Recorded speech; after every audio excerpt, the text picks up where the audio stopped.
यहाँ पे आ गया। आ जाओ, आ जाओ, आ जाओ।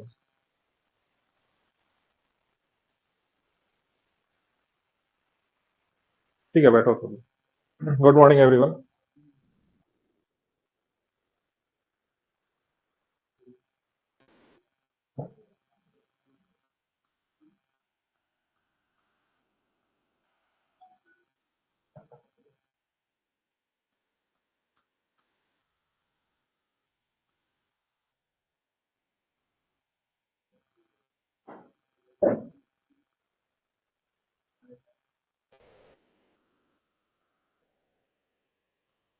ठीक है, तो आज हम लोग इसके पहले ज्योग्राफी में क्या सब कंप्लीट हो चुका है, प्रकाश सर क्या सब पढ़ा दिए?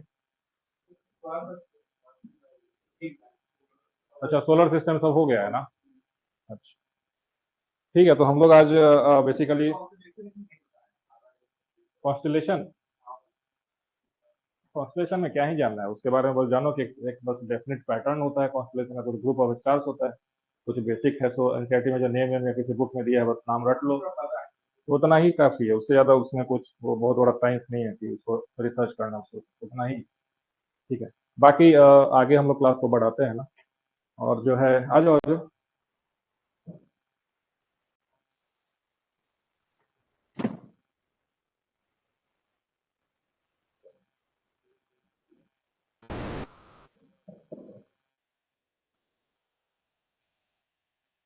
ठीक है, तो हमारा जो क्लास बेसिकली रहेगा ना इसमें कि जैसे आज लैटिट्यूड है, लॉन्गिट्यूड, ये सब जो है डिस्कस करके फिर उसके बाद है सो अर्थ के इंटीरियर्स को हम लोग डिस्कस करेंगे, है ना। हालांकि ये शाम वाले बैच में ऑलरेडी हम पढ़ा चुके हैं वहाँ पे, है ना। जो लोग तुम लोग तो थोड़ी शाम वाले में। अच्छा, इसके बाद ज्वाइन किए थे क्या? अच्छा, कोई बात नहीं। तो इसके बाद जो है मतलब ये आज या दो क्लास में शायद ये हो जाएगा, उसके बाद हम लोग अर्थ के इंटीरियर्स के बारे में ऐसे डिस्कस करेंगे, है ना। तो ऐसे करके वो ज्यादा इंपॉर्टेंट है आपके एग्जाम के लिए। ठीक है, तो स्टार्ट करते हैं आज का सेशन। लैटिट्यूड है, लॉन्गिट्यूड, इक्वेटर और अदर्स इससे जो रिलेटेड फैक्ट्स है उसके बारे में देखते हैं। अच्छा, ये बताओ कि अक्षांश या फिर लैटिट्यूड है सो क्या होता है? कितना लोगों को मालूम है इसके बारे में, आइडिया है? इमेजनरी लाइन है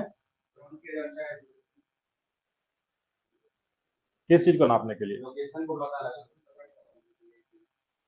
अच्छा, मतलब डिस्टेंस अगर इसमें डिग्री जो लिखता है कि सपोज कि 20 डिग्री नॉर्थ या फिर 20 डिग्री साउथ जो लैटिट्यूड है, तो इसमें डिग्री क्या दिखाता है, कहाँ से डिस्टेंस दिखाता है?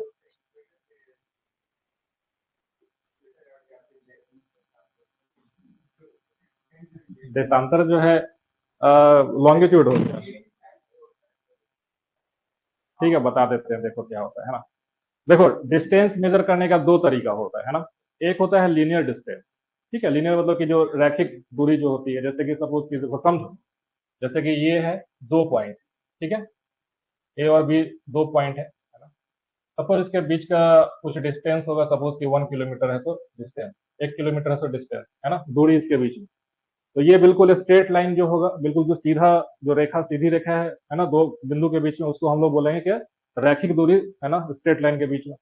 लेकिन अगर आप कभी कर्व पे जाओगे, है ना, कर्व पे जाओगे, है ना, कर्व पे, जैसे कि अर्थ का सरफेस क्या है, एक कर्व है। ऐसा तो है नहीं कि बिल्कुल सीधा है ना, अर्थ का सरफेस आप देखो तो ऐसा कुछ कर्व है। तो हम लोग कर्व पे, है ना, अगर उस पे जो मेजर करना होगा किसी डिस्टेंस को, दूरी को, तो हम लोग एंगल में मेजर करते हैं, है ना, एंगल में, है ना, एंगल में। उसको कोण बोलते हैं। जैसे कि सपोज एक हम लोग रेफरेंस पॉइंट ले लेंगे, है ना, सपोज कि ये रेफरेंस पॉइंट है।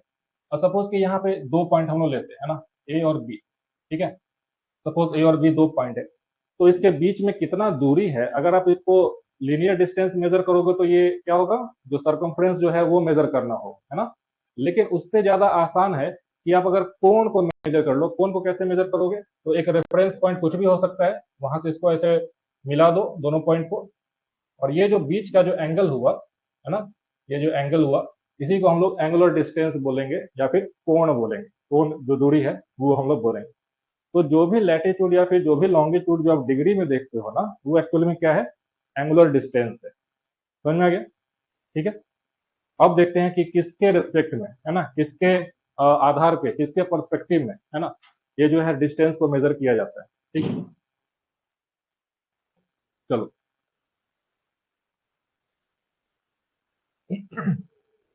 सबसे पहले समझो कि जो अक्षांश या फिर जो देशांतर है, लैटिट्यूड है और जो लॉन्गिट्यूड है, उसको हमें बनाने का क्या जरूरत पड़ा, क्या नीड है?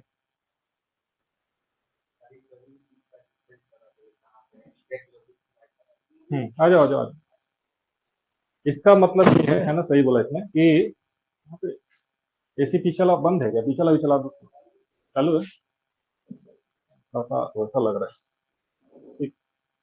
तो अर्थ के सरफेस पे अगर कोई भी जगह है, कोई भी प्लेस है ना, उसका स्थिति क्या है, लोकेशन क्या है, उसको जानने के लिए हमें जो है लैटिट्यूड और लॉन्गिट्यूड के बारे में है सो है ना जानना जरूरी है, ठीक है। अब जैसे कि समझो, ठीक है, ये अपना एक अर्थ है, ठीक। ये है सो इक्वेटर है, ठीक है, विषुवत रेखा, भूमध्य रेखा जिसको बोलते हैं। 0 डिग्री लैटिट्यूड इसको बोलते हैं, है ना, वो समझ में आ जाएगा कि 0 डिग्री क्यों है, ठीक है। ऊपर में क्या है? नॉर्थ पोल, नीचे में साउथ पोल, है ना। नॉर्थ पोल है उत्तरी ध्रुव जिसको बोलते हैं, नीचे में साउथ पोल है, साउथ पोल है, ठीक है, साउथ पोल। दक्षिणी ध्रुव है। अर्थ का अपना एक सेंटर होगा, है ना, अर्थ का अपना एक सेंटर होगा, है ना, स्फीयर का एक सेंटर होता है, ठीक है। इसको आप ऐसे कुछ ड्रॉ करो पीछे से, ठीक है। ये जो इक्वेटर है, आप समझ सकते हो, अगर आप ऊपर से देखो, टॉप से ऐसे देखो, है ना, तो क्या आपको इक्वेटर जो है सो पृथ्वी पे सबसे बड़ा एक जो है वृत्त, सर्कल दिखाई देगा कि नहीं? दिखाई देगा, है ना, सबसे बड़ा। तो ये सवाल भी आपसे एग्जाम में कई बार पूछा जाता है कि कौन सा अक्षांश जो है सो बृहत वृत्त है ना, सबसे बड़ा सर्कल कौन सा है? तो इक्वेटर होगा उसका आंसर, ठीक है। इसके पैरेलल, इसके समानांतर, है ना, लेट जो भी आप लाइन को ड्रॉ करते हो, है ना, इक्वेटर के पैरेलल, ठीक है, ये सभी क्या होगा?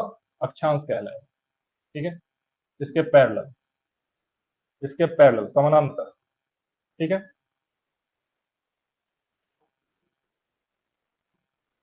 ठीक है। देखो, अब सपोज मान लो ऐसा कि ये जो है ना, 20 डिग्री, है ना, नॉर्थ यानी कि उत्तर का जो है अक्षांश है, लैटिट्यूड है। तो इसका मतलब क्या हुआ? 20 डिग्री का मतलब क्या हुआ कि इस लाइन पे कोई भी पॉइंट अगर आप लेते हो, सपोज कोई भी पॉइंट आप ले लो, है ना, सपोज यहाँ का एक बिंदु, एक पॉइंट लेते हैं ना, उसको अर्थ के सेंटर से आप मिला दो ऐसे, ठीक है, अर्थ के सेंटर से मिला दो। और इसके जस्ट नीचे, क्योंकि इक्वेटर का प्लेन है ना, ऐसे सीधा लाइन खींचो, ठीक है। ये जो एंगल आप देख रहे हो ना, यही आपको 20 डिग्री जो है सो हो जाएगा। समझ में गया? तो लैटिट्यूड का मतलब समझ में आया कि कैसे मेजर करते हैं, यानी कि इक्वेटर से, यानी विषुवत रेखा से उत्तर या दक्षिण के दिशा में कोई भी बिंदु पृथ्वी के केंद्र से कितना कोण बना रहा है, वो वहां का लैटिट्यूड यानी कि अक्षांश निर्धारित करेगा। समझ में गया? अगर लैटिट्यूड का डेफिनेशन पूछा जाए, तो latitude is the point on the earth surface which denotes the angle which that point makes with the centre of the earth with respect to the equator. यानी कि विषुवत रेखा के साथ में, उसके संदर्भ में, अगर कोई बिंदु किसी अर्थ के पृथ्वी के केंद्र से जो कोण बनाता है, वो उस बिंदु का लैटिट्यूड यानी कि अक्षांश कहलाएगा। समझ में आ गया? क्लियर है कि नहीं? ठीक। अब देखो, तो यहाँ पे कुछ पॉइंट आपको ये समझना है ना, ये समझना है कि जो लैटिट्यूड होगा, मैक्सिमम कितना पॉसिबल है? 90। क्यों? नहीं, देखो, अब देखो, सपोज कि ये 20 डिग्री वाला लाइन था, है ना, सपोज कि ये है सो 40 डिग्री का लाइन है, 40 डिग्री नॉर्थ यानी कि उत्तर जो है अक्षांश है। तो इस वाले अक्षांश पे, है ना, असंख्य बिंदु हो सकते हैं, इन्फाइनाइट पॉइंट्स हो सकता है। कोई भी पॉइंट आप उठा लो, कोई भी पॉइंट, सपोज कि यहाँ का एक पॉइंट ले, है ना, इस पॉइंट को अर्थ के सेंटर से, केंद्र से आप, है ना, ऐसे जोड़ दो। और ये जो इक्वेटर का प्लेन है, इसके बीच का जो एंगल होगा, है ना, अगर 40 डिग्री हमने लिया है, तो ये भी 40 डिग्री होगा। यानी कि इतने 40 डिग्री वाले जितने भी बिंदु हैं, अगर उसको आपने एक साथ जोड़ दिया, और वो जो लाइन बनेगा, उसको हम लोग लैटिट्यूड बोलेंगे। समझ में आ गया, है ना।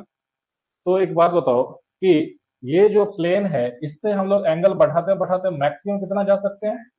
90 डिग्री। मैक्सिमम जो है सो 90 डिग्री जा सकते हैं, है ना, 90 डिग्री। इस वजह से जो नॉर्थ पोल है ना, नॉर्थ पोल है, उत्तरी ध्रुव है, उसको हम लोग क्या बोलते हैं कि it is on the 90 degree latitude, 90 degree अक्षांश पर। समझ में गया? अच्छा, अगर आपसे यहाँ पे पूछा जाए कि क्या 95 degree 95 degree north latitude possible है क्या? क्यों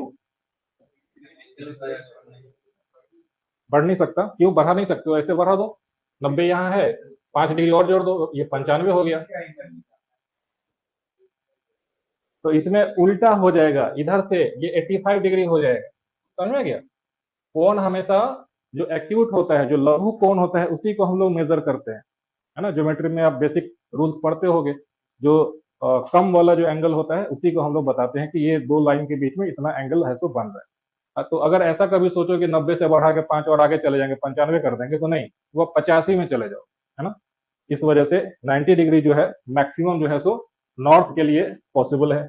सेम उसी तरीके से साउथ के लिए कितना होगा मैक्सिमम? 90 डिग्री, ठीक है। 90 डिग्री ये हो गया, ठीक है। इस बार बीपीएससी में एक सवाल था, 69th बीपीएससी में, जो कि क्लास 6 के एनसीईआरटी का स्टेटमेंट था, है ना। उसमें बहुत सारे लोगों ने गलत किया।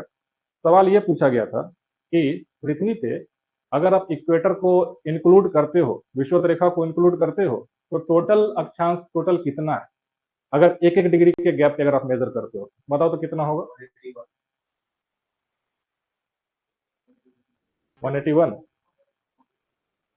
अगर एक एक डिग्री पे अक्षांश जो है लाइन को अगर आप मेजर करते हो, सिर्फ लाइन का बात किया गया था, बिंदु का बात नहीं किया गया है, कितना होगा?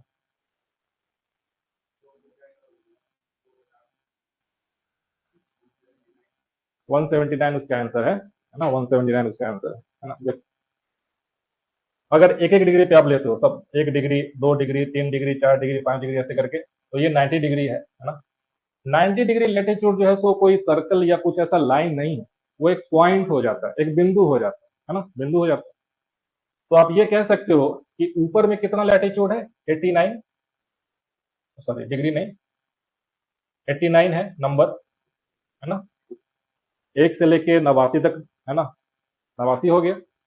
सेम उसी तरीके से नीचे में भी 89 हो जाएगा, है ना। साउथ में कितना? 89, है ना। और इक्वेटर को अगर उसने एग्जाम में पूछा था कि अगर आप विषुवत रेखा को ऐड कर दो, एक और एक्स्ट्रा ले लो जो 0 डिग्री वाला है, तो कितना हो गया? +1 ना, 90 और 89, ठीक है, 179, ठीक है, 179। ये आपके एनसीईआरटी का सवाल है, छठे क्लास का एनसीईआरटी, इसलिए जो है एनसीईआरटी पढ़ना जरूरी हो जाता है। क्यों? क्योंकि यूपीएससी में भी या फिर किसी स्टेट पीसीएस में भी जो है कहीं ना कहीं डायरेक्ट सवाल वहीं से जो डेटा दिया रहेगा ना वही पूछ लेगा, है ना।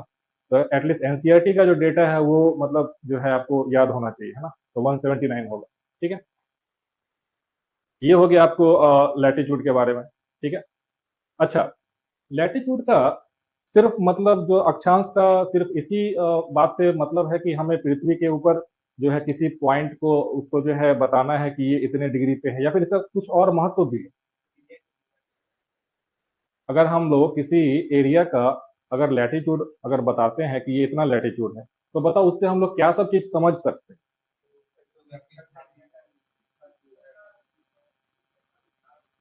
क्या क्या?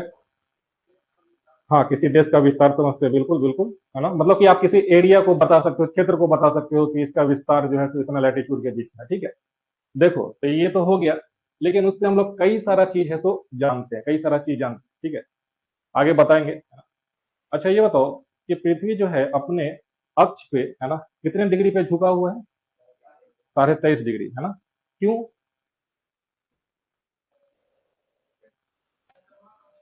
चंद्रमा की वजह से? चंद्रमा को खींचे पड़ा इसलिए? नहीं, टाइडल लॉक नहीं। अर्थ अपने एक्सिस पे, जैसे कि अगर यहाँ पे तो हम सीधा बता दिए, बट एक्चुअल में अर्थ जो है सो अपने एक्सिस पे, है ना, ऐसे, है ना। अगर आप वर्टिकल से देखो, है ना, अर्थ का जो अक्ष है वो जो है कितने 23.5 डिग्री पे है सो झुका हुआ। क्यों? ऐसा क्यों? कभी आपने जानने की कोशिश किया? देखो बताते हैं। जब अर्थ का फॉर्मेशन हो रहा था, पृथ्वी का फॉर्मेशन हो रहा था 4.6 बिलियन ईयर से वो, है ना, तो उस समय ऐसा साइंटिस्ट लोगों का मानना है कि एक थेइया नाम का, है ना, थेइया, थेइया नाम का एक एक माइक्रो प्लेनेट, आप सोचो ऐसा कुछ है, वो आके अर्थ से टकरा गया, ठीक है, पृथ्वी से टक्कर हुआ उसका। उसके वजह से क्या हुआ कि अर्थ का जो जो झुकाव है ना, वो कुछ 23.5 डिग्री के राउंड होकर पहुंच गया, ठीक है।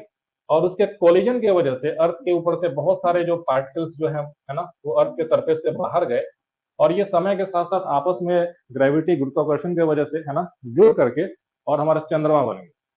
तो ऐसा साइंटिस्ट लोगों का मानना है। अब ये कितना सही है वो रिसर्च का बात है, बट ऐसा माना जाता है कि जो है अर्थ अपने एक्सिस पे है ना, हालांकि इसके पीछे और भी कुछ मत है कुछ साइंटिस्ट लोगों का। उनका मानना है कि जब पृथ्वी बना जिस समय सोलर सिस्टम के उसके डस्ट से नेबुला से, तो उसी समय झुका हुआ ही था, है ना, ऐसा कुछ साइंटिस्ट लोगों का मानना है। लेकिन कुछ लोगों का मानना है कि एक जो है ना, ऐसा कुछ भीषण टक्कर हुआ थैया नाम के प्लेनेट की वजह से, और उसके वजह से जो है पृथ्वी अपने एक्सिस पे है सो, है ना, अक्ष पे है सो झुक गई। ठीक है। अब देखो, अब ये एक्सीडेंटल हो चाहे किसी भी वजह से हो, लेकिन इसका इंपॉर्टेंस इतना ज्यादा है, इतना ज्यादा है ना, कि पृथ्वी पे जो आप मौसम देखते हो, है ना, मौसम जो है विंटर, समर, है ना, ग्रीष्म ऋतु, है ना, शरद ऋतु, जो भी है, शीत ऋतु, जो भी है ना, वो सिर्फ इसी के वजह से है। समझ में गया? अगर पृथ्वी अपने अक्ष पे नहीं झुका होता, तो आपको पृथ्वी पे मौसम जो आप देखते हो, सीजन्स जो आप देखते हो, वो आपको देखने को नहीं मिलता। कितना लोगों को ये पता है ना?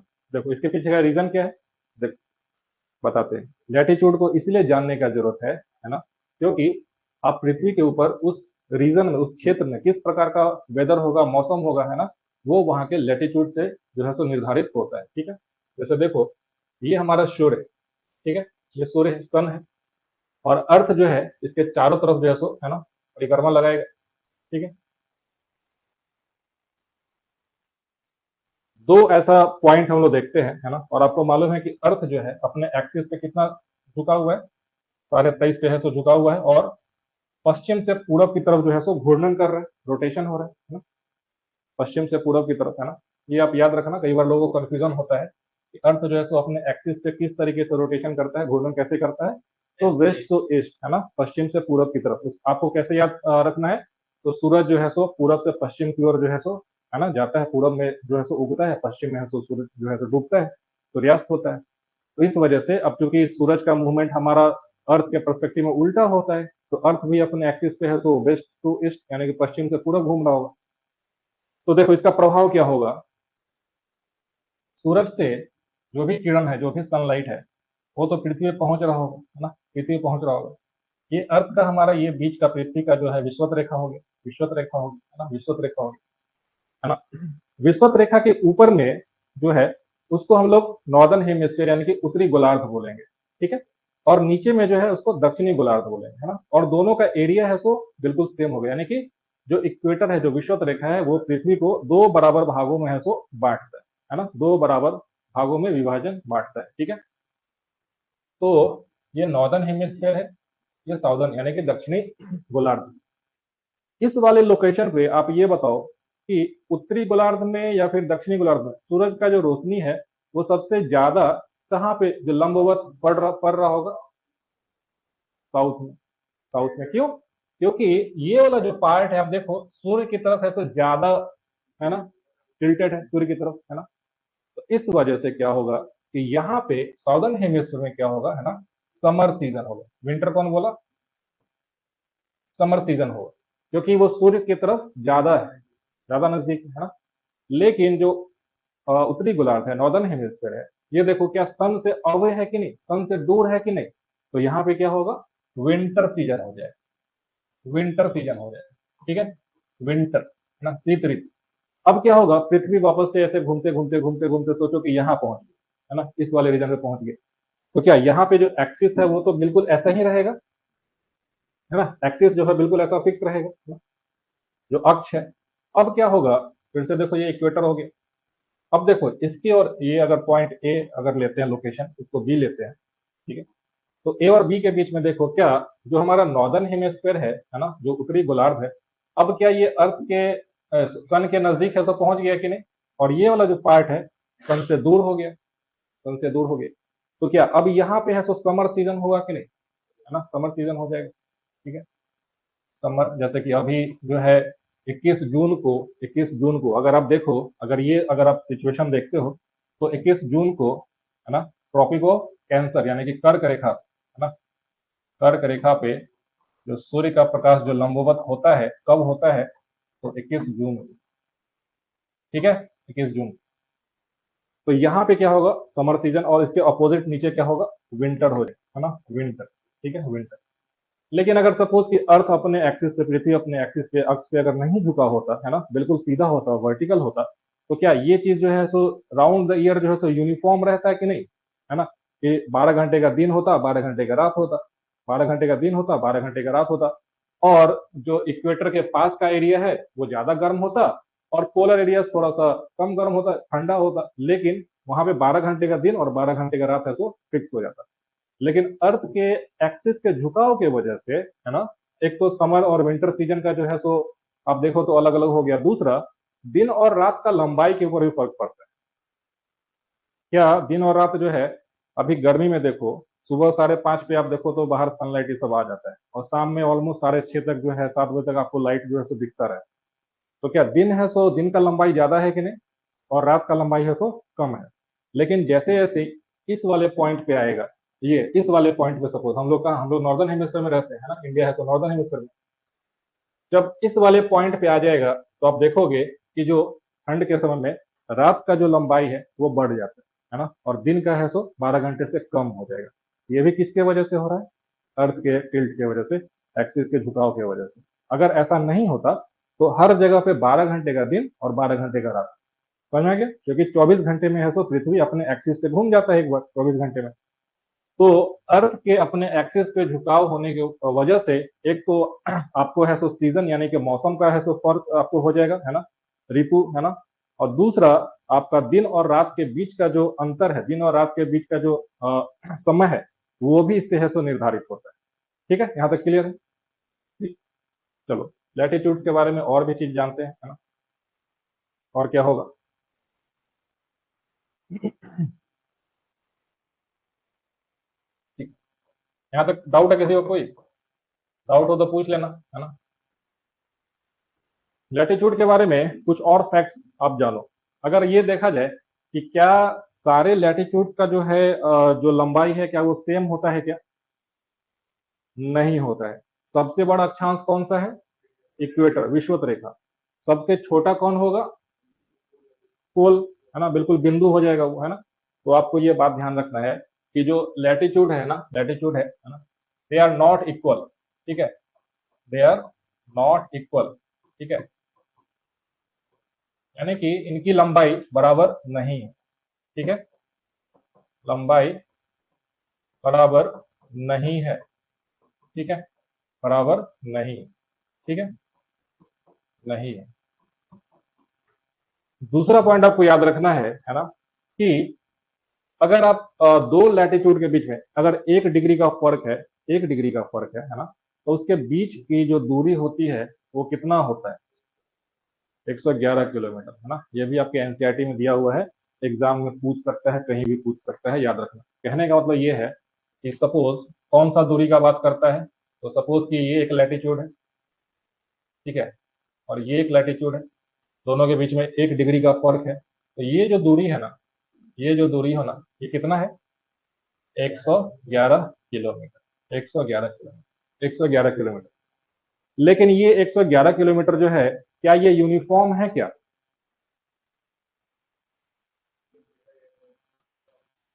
देखो, ऐसा एवरेज माना जाता है कि 111 किलोमीटर है, लेकिन आपको मालूम है कि जो हमारा पृथ्वी है वो एक पूर्ण रूप से गोला नहीं है, है ना। आप देखो तो विषुवत रेखा पे फैलाव ज्यादा है, और दोनों ध्रुव पे चपटा है ना, चपटा है। इस वजह से, है ना, इस वजह से जब आप इक्वेटर के पास में अगर आप मेजर करोगे, तो चूंकि वहां पे फैलाव ज्यादा है, तो दूरी थोड़ा सा ज्यादा रहेगा। समझ में आ गया। और चूंकि पोल के पास में चिपटा है, तो वहां पे दूरी थोड़ा सा कम हो जाती है। ठीक है, तो ये बात आपको ध्यान रखना। लेकिन ऑन एन अगर किसी एग्जाम में एवरेज पूछ दे कि बताओ कि दो अक्षांश के बीच में अगर 1 डिग्री का फर्क है, तो उनके बीच में दूरी कितना होगा, तो 111 किलोमीटर ही आंसर करके आए। ठीक है, लेकिन ऐसा नहीं कि पूरा जो है ऊपर से लेकर नीचे तक 111 यूनिफॉर्म है, ऐसा नहीं है। अर्थ का शेप कुछ ऐसा है कि इक्वेटर पे है तो ज्यादा आपको फैलाव ज्यादा है, तो वहां पे डिस्टेंस थोड़ा सा ज्यादा हो जाएगा, पोलर एरियाज में कम हो जाएगा। समझ में आ गया। ये हो गया आपको इसके बारे में कुछ फैक्ट्स। ठीक। अच्छा, यहाँ पे एक चीज और नोटिस करना है ना, कि आप देखो अर्थ के ऊपर, है ना, पृथ्वी के ऊपर, है ना, अगर आप देखो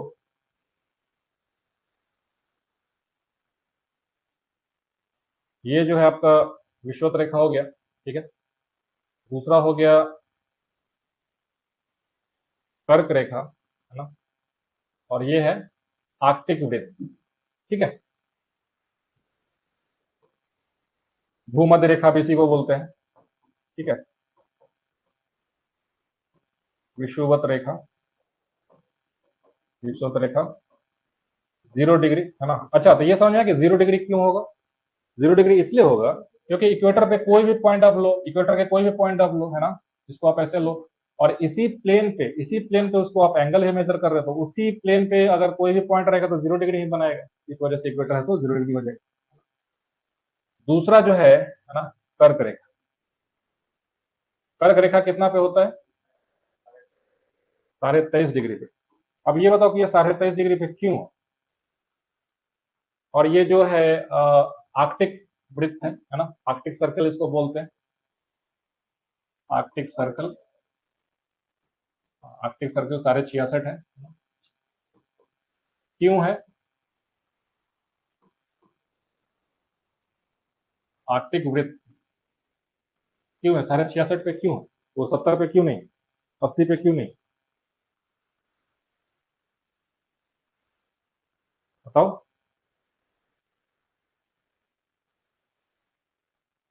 चलो बता देते हैं। देखो, इतना तो समझ में आ रहा है कि ये अर्थ के झुकाव की वजह से हो रहा होगा, है ना। अगर अर्थ अपने एक्सिस पे अगर नहीं झुका होता तो ये 23.5 का डेटा, ये 66 का डेटा है सब नहीं है ना। इतना तो समझ में आ गया, है ना। अब देखो एक बात बताओ, जब सूर्य जो है नॉर्दर्न हेमिस्फीयर में रहेगा, यानी कि पीछे वाले उस पर चलते हैं, देखो समझ में आ जाएगा। हाँ ये रहा, है ना, ये रहा। पृथ्वी जो है ना, सन के सूर्य के चारों तरफ जो है सो चक्कर लगा रहा है, ठीक है। अपने एक्सिस पे, अपने अक्ष पे है सो झुका भी हुआ है ना, झुका हुआ है। कभी ऐसा होता है कि जो नॉर्दर्न हेमिस्फीयर है, जो उत्तरी गोलार्ध है, वो सूरज से दूर होता है। कभी ऐसा होता है कि जो उत्तरी गोलार्ध है सूरज के नजदीक होता है ना। तो आप ये इतना तो समझ सकते हो, है ना, इतना तो समझ सकते हो कि किसी भी अक्षांश पे सालों भर, है ना, सूरज जो है सो बिल्कुल सर के ऊपर नहीं होता है, ठीक है। जो नजदीक होगा सूरज की तरफ, वहां पे ओवरहेड आएगा, है ना, ओवरहेड आएगा। तो जो 23.5 डिग्री का जो कॉन्सेप्ट है यहाँ पे वो ये है ना, कि सूर्य जो है ना, 23.5 डिग्री नॉर्थ और 23.5 डिग्री साउथ के बीच में, है ना, इन्हीं बीच में कभी ना कभी साल में एक बार या दो बार जो है सो बिल्कुल वर्टिकल होगा, है ना। यानी कि अगर वर्टिकल है, इसका मतलब क्या है कि आपका उस दिन छाया नहीं बनेगा, नो शैडो, छाया नहीं बनेगा, ठीक है। तो ये कितने लैटिट्यूड के बीच में पॉसिबल है, 23.5 डिग्री नॉर्थ और 23.5 डिग्री साउथ के ही बीच में, है ना। तो अगर सपोज कि कोई ऐसा पॉइंट है जो यहाँ पे है, 23.5 डिग्री से ऊपर है, कोई ऐसा बिंदु है, तो क्या इसके ऊपर कभी भी सूरज जो है सो बिल्कुल सर के ऊपर आएगा क्या? नहीं आएगा, कभी नहीं आएगा। क्यों नहीं आएगा? क्योंकि अर्थ का झुकाव कब 23.5 से ज्यादा है ही नहीं, 23.5 से तो मैक्सिमम है। इस वजह से 23.5 डिग्री वाला जो लैटिट्यूड होगा वो लिमिट होगा, वो लिमिट है, उसके ऊपर सूरज कभी भी ओवरहेड नहीं होगा, है ना। ओवरहेड का मतलब जैसे कि अभी आप दोपहर में बाहर निकलो रोड पे, तो आपको आपका छाया है सो बिल्कुल छोटा सा दिखाई देगा, है ना। क्यों? क्योंकि सूरज अब जो है सो जून में है सो बिल्कुल आपके सर के ऊपर आ जाएगा, है ना। लेकिन क्योंकि हम लोग बिहार में है, बिहार क्या है, तो ट्रॉपिक ऑफ कैंसर से थोड़ा ऊपर है, उत्तर की तरफ है ना। लेकिन अगर आप झारखंड में चले जाओ, रांची में चले जाओ, है ना, तो आपको दिखेगा कि 21 जून या फिर 22 जून के राउंड जो है आपका छाया बिल्कुल एकदम कुछ नहीं बनेगा, है ना। बिल्कुल आपके सर के ऊपर जो है सो सन उस दिन रहेगा, है ना। ये लिमिट है 23.5 डिग्री पे। अगर अर्थ का झुकाव सपोज कि 40 डिग्री होता अपने एक्सिस पे, तो फिर 40 डिग्री लैटिट्यूड तक जो है वर्टिकल सनरेज पॉसिबल होता। समझ में आ गया? लेकिन इसका फर्क क्या पड़ता है, इसका फर्क ये पड़ता है ना, देखो यहाँ पे एक आर्कटिक सर्कल हम लोग ड्रॉ करते हैं, ठीक है। आर्कटिक सर्कल ड्रॉ करते हैं।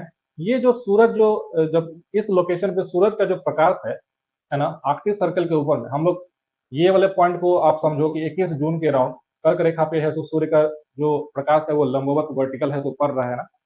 इसके वजह से क्या होता है कि जो पोलर एरियाज है, ध्रुवीय क्षेत्र है, यहाँ पे आपको 24 आवर्स का जो है सो दिन हो जाता है।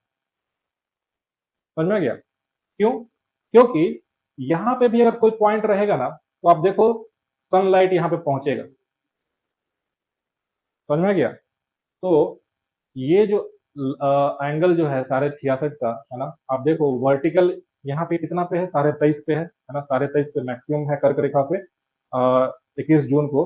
तो उस दिन क्या होगा कि 66.5 डिग्री जो है सो लिमिट होगा, 66.5 डिग्री लिमिट होगा, जिसके ऊपर बढ़ते ही, उसके ऊपर बढ़ते ही सूर्य का जो प्रकाश है वो चारों तरफ उसके लैटिट्यूड पे 24 घंटा के लिए जो है सो रहेगा, समझ में आ गया। 24 आवर्स के लिए रहेगा। अगर आप कभी नॉर्वे में जाओ, है ना, नॉर्वे में जाओ, मिड नाइट सन उसको बोलते हैं, है ना, रात के 12 बजे भी, 1 बजे भी आपको ऐसे सूर्य का प्रकाश दिखाई देगा, है ना। ऐसा नहीं कि रात हो गया अपने जैसा तो उधर अंधेरा हो गया, नहीं। वो उसका झुकाव कुछ इस तरीके से हो जाता है कि सूर्य का प्रकाश जो है सो पूरे पोलर एरियाज में है सो, है ना, 24 घंटे के लिए दिखाई देगा। तो जो 66.5 डिग्री का जो लैटिट्यूड है ना, वो एक सीमा है, एक लिमिट है, उसके नीचे आपको 24 घंटे का है सो सनलाइट नहीं दिखाई देगा। क्यों? क्योंकि ये वाला जो पॉइंट ये है ना, ये नाइट हो जाएगा, रात हो जाएगा, समझ गए। लेकिन जैसे ही आप 66.5 को क्रॉस करके ऊपर जाओगे ना, उस वाले पॉइंट पे आपको 24 आवर्स के लिए, कम से कम एक दिन भी ऐसा होगा कि 24 आवर्स के लिए सनलाइट दिखाई देगी, समझ गया। तो 90 माइनस 23.5 जो है, क्योंकि वर्टिकल हम लोग बात कर रहे हैं, वर्टिकल सनरेज का बात कर रहे हैं, तो 90 माइनस 23.5 66 पे जाएगा। और वो लिमिट है जिसके ऊपर कोई भी ऐसा पॉइंट आप लो जिसपे 24 आवर से ज्यादा का सनलाइट आपको कॉन्टिन्यूअस दिखाई देगा, समझा गया। इसलिए बोलते हैं कि पोलर एरियाज में 6 महीने का है सो दिन और 6 महीने का है सो रात होता है ना। आप जैसे बिल्कुल ऊपर में नॉर्थ पोल पे पहुंच गए, तो जब तक सूरज जो है सो नॉर्दर्न हेमिस्फीयर में रहेगा, वहां पे आपको सनलाइट आता रहेगा। लेकिन एक बात बताओ कि क्या पोलर जो ध्रुवीय क्षेत्र है, क्या वहां पे सूर्य का प्रकाश कभी भी लंबवत हो सकता है क्या, वर्टिकल हो सकता है क्या? नहीं होगा, है ना। जैसे कि सपोज कि अगर हम पोलर एरियाज पे खड़े हैं, तो सूरज हमको कैसे, तो यहाँ पे दिखाई देगा, ऐसे सामने दिखाई देगा, है ना, सामने दिखाई देगा, कभी भी ऐसे नहीं दिखाई देगा। क्यों? क्योंकि सन का जो सन रेज है ना, क्षैतिज जो अब क्षैतिज रेखा के जो है समानांतर ऑलमोस्ट होता है, यानी कि होराइजन के पैरेलल होता है, समझ में आ गया। स्लैंट सन रेज आएगा। लेकिन ये जो रीजन है ना, कर्क रेखा और मकर रेखा के बीच में, कर्क रेखा और मकर रेखा के बीच में, है ना, मकर रेखा यानी कि ट्रॉपिक ऑफ कैप्रिकॉर्न जो कि 23.5 डिग्री साउथ में है, इसके बीच में आपको कभी ना कभी एक बार तो जरूर जो है आपको सूरज जो है सो बिल्कुल वर्टिकल है सो दिखाई दे, है ना। समझ में आ गया। देखो, अब देखो लैटिट्यूड में क्या होगा, जो अक्षांश है, आप यहां से ये भी समझो कि इसके वजह से फर्क क्या पड़ेगा, इसके वजह से फर्क क्या पड़ेगा कि ये जो रीजन है, ये जो रीजन है 23.5 डिग्री नॉर्थ और 23.5 डिग्री साउथ के बीच में, इसको हम लोग क्या बोलते हैं, ट्रॉपिकल रीजन बोलते हैं। ट्रॉपिकल यानी कि उष्ण कटिबंधीय क्षेत्र। क्यों बोलेंगे? क्योंकि आपने देखा कि यही दो अक्षांश है जिसके बीच में सूर्य का प्रकाश सबसे ज्यादा आता है। तो क्या सूर्य से सबसे ज्यादा उष्मा हीट भी इसी रीजन में आएगा, तो सबसे ज्यादा गर्म भी पृथ्वी पे यहीं पर होगा। इस वजह से इसको हम लोग क्या बोलते हैं, उष्ण कटिबंधीय यानी कि ट्रॉपिकल जोन बोलते हैं, ठीक है, ट्रॉपिकल, ठीक है, उष्ण कटिबंध को बोलते हैं, ठीक है। ये समझ में आ गया। तो क्या लैटिट्यूड अक्षांश की वजह से जो है हमें, अगर सपोज कि हमने एक ऐसा पॉइंट बोला जो कि 15 डिग्री जो है उत्तर अक्षांश पे या फिर नॉर्थ लैटिट्यूड पे है, तो आप ये कह सकते हो कि वो ट्रॉपिकल क्षेत्र का रीजन है ना, उष्णकटिबंधीय रीजन है। तो हमें अक्षांश से ये भी पता चलता है कि कौन सा जगह, कौन सा जो है पृथ्वी पे, क्या वो उष्णकटिबंधीय क्षेत्र में आएगा या फिर टेम्परेट रीजन में आएगा, है ना, या फिर पोलर ध्रुवीय क्षेत्र में आएगा। तो क्या हम लोग उसके वजह से जलवायु किसी भी जगह का निर्धारित कर सकते हैं, उसका अनुमान लगा सकते हैं? तो यस, लैटिट्यूड यानी कि अक्षांश जो है, उसके वजह से हम लोग किसी भी पृथ्वी पे किसी भी क्षेत्र का जलवायु कैसा होगा उसका भी अनुमान लगा सकते हैं, समझ गया। अगर कोई बोल दे कि जैसे कि आपका कोई दोस्त है, वो अगर सपोज कि कनाडा में चला गया, है ना, और बोले कि भाई हम जो है अभी 60 डिग्री लैटिट्यूड पे, 70 डिग्री लैटिट्यूड पे, तो आप उसको सीधा बोलेगा तो इसका मतलब क्या है, वहां पे ठंड बहुत जो है, ठंड है कि नहीं, है ना। तो ऐसे करके आप जो है जनरल भी आप देखो, तो अगर आपको लैटिट्यूड का अगर आपको अनुमान है, तो आप वहाँ का क्लाइमेट क्या होगा, है ना, वहाँ का जलवायु कैसा होगा, उसके बारे में भी आप जो है अनुमान लगा सकते हो, ठीक है। अब देखो इसके ऊपर का, यानी कि ये जो क्षेत्र है 66.5 डिग्री है ना, जो आर्कटिक वृत्त है और जो कर्क रेखा है, इसके बीच का जो क्षेत्र है इसको हम लोग क्या बोलते हैं? टेम्परेट जोन या फिर सब ट्रॉपिकल जोन। ठीक है, टेम्परेट जोन या फिर सब ट्रॉपिकल, शीतोष्ण कटिबंधीय इसको बोलते हैं। ठीक है, याद रखना, टेम्परेट टेम्परेट है या फिर सब ट्रॉपिकल है, सब ट्रॉपिकल है ना, शीतोष्ण बोलते हैं, शीतोष्ण कटिबंधीय। ठीक है, शीतोष्ण कटिबंधीय क्षेत्र ये हो गया। अब इसके ऊपर का यानी कि 66.5 से और बिल्कुल जो 90 डिग्री है, जो पोलर एरियाज है, ध्रुवीय क्षेत्र है, इसको हम लोग क्या बोलेंगे? पोलर रीजन है या फिर फ्रीजिड जोन बोलते हैं, है ना, फ्रीजिड जोन यानी कि जो जमा हुआ क्षेत्र है ना, बिल्कुल जमा हुआ है। ठीक है, ठीक है, तो इसके ऊपर का जो एरिया होगा इसको क्या बोलेंगे? शीत कटिबंध। ठीक है, या फिर frigid zone, frigid zone, frigid zone. ठीक है, पोलर जोन, ध्रुवीय क्षेत्र, ये सभी इसी को कहेंगे। ठीक है, पोलर जोन। समझ में आ गया? तो चलो कुछ बेसिक वापस से रिवीजन करवाते हैं कि जो अक्षांश है, जो लैटिट्यूड है, उसमें सबसे बड़ा जो वृहत वृत्त है वो कौन सा है? 0 डिग्री, यानी कि इक्वेटर, विषुवत रेखा, भूमध्य रेखा। अगर इक्वेटर को, विषुवत रेखा को इंक्लूड किया जाए तो पृथ्वी पे टोटल अक्षांश कितना है? अगर उसके वृत्त की बात की जाए तो 179 है, 179 है। अगर उसमें पोलर एरियाज को भी ऐड किया जाए तो कितना होगा? तो 181 हो जाएगा। अगर उसमें बिंदु को भी अगर आप ऐड करोगे तो सवाल में क्या पूछा गया है वो ध्यान देना एग्जाम, है ना। जीपीएससी इस बार पूछा था, 179 वाला आंसर था, उसमें से बहुत सारे लोगों ने 181 करके जो है चलाए थे, लेकिन सवाल ये नहीं पूछा था। सवाल पूछा था कि कितना रेखा कितना है ना। अगर ये पूछे कि टोटल लैटिट्यूड कितना होगा बिंदु के साथ में, तो 189 में दो और जोड़ दो। ठीक है, ये हो गया। अगर ये पूछे कि including equator how many left, तो वन दो एक्स्ट्रा जोड़ देना उसमें, 90 डिग्री को इंक्लूड कर लेना उसमें। हाँ, 181 कर देना, है ना। लेकिन ये सब क्या है सवाल की, अब मान लो एग्जामिनर क्या उसका क्या डिस्क्रिप्शन है, वो क्या सोच के क्वेश्चन पूछ रहा है ना। हो सकता है कि उसको पूछना तो 179 तुमको मालूम है ना। तो ये सब कुछ ऐसा होता है जिसके ऊपर वो जो आंसर की दे देगा उसको फिर बहस नहीं कर सकते, है ना। कमीशन ऐसा कई बार करता है, कुछ ऐसे क्वेश्चंस होते हैं जिसका तुम्हें लगे कि ये आंसर होना चाहिए, बट वो अलग ही जस्टिफिकेशन देके आंसर दे देगा, है ना।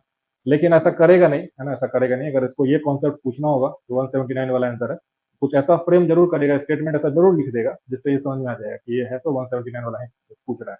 ठीक है, ये हो गया। और दो अक्षांशों के बीच की जो दूरी है वो कितना किलोमीटर है? 111 किलोमीटर, 111 किलोमीटर। ठीक है, ये हो गया। तो चलो अब हम लोग आते हैं उस पे, लॉन्गिट्यूड पे आते हैं। ठीक है,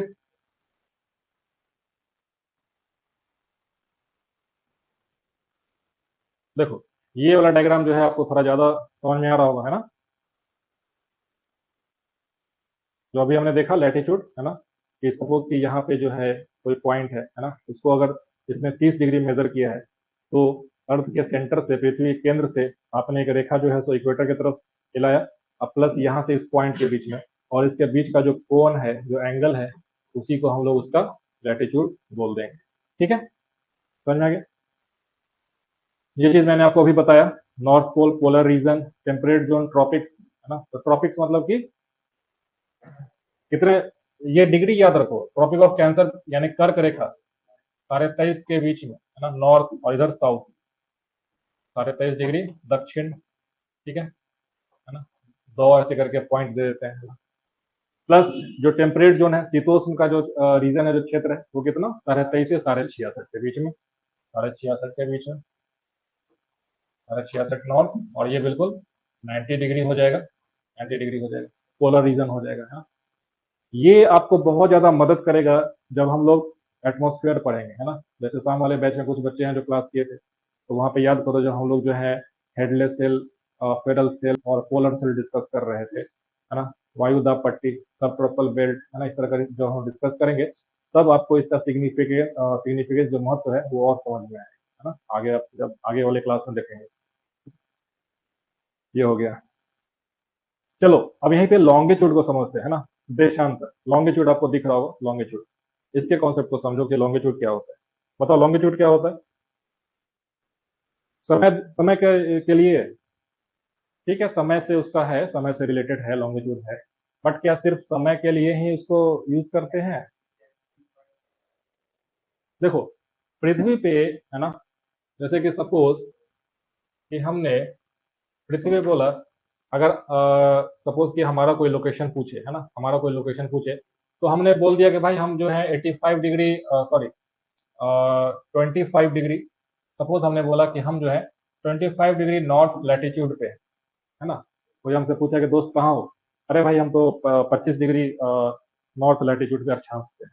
ठीक है, तो एक बात बताओ कि 25 डिग्री तो पूरा पृथ्वी का एक चक्कर लगा देगा ऐसे करके, कहाँ पे हो, है ना, किधर हो। तो इसके लिए हमें लॉन्गिट्यूड को ही बताने की जरूरत होगा, देशांतर, तभी तो समझ में आएगा ना। अब जैसे इक्वेटर है ना, सपोज कि इक्वेटर है ना, भूमध्य रेखा है, ये तो अपने आप में 0 डिग्री है, सो लैटिट्यूड है, अक्षांश है। लेकिन क्या इक्वेटर पे तो ऐसे अनगिनत ऐसे पॉइंट हो सकते हैं जो कि 0 डिग्री लैटिट्यूड है, सो कहलाएगा, है ना, अनगिनत ऐसे पॉइंट है। तो आप इन अनगिनत पॉइंट में से कौन से पॉइंट पे आप खड़े हो, तो उसके लिए हम लोग क्या करेंगे, एक वर्टिकल लाइन ड्रॉ करेंगे, है ना, और ये है सो लॉन्गिट्यूड कहलाएगा। समझ में आ गया।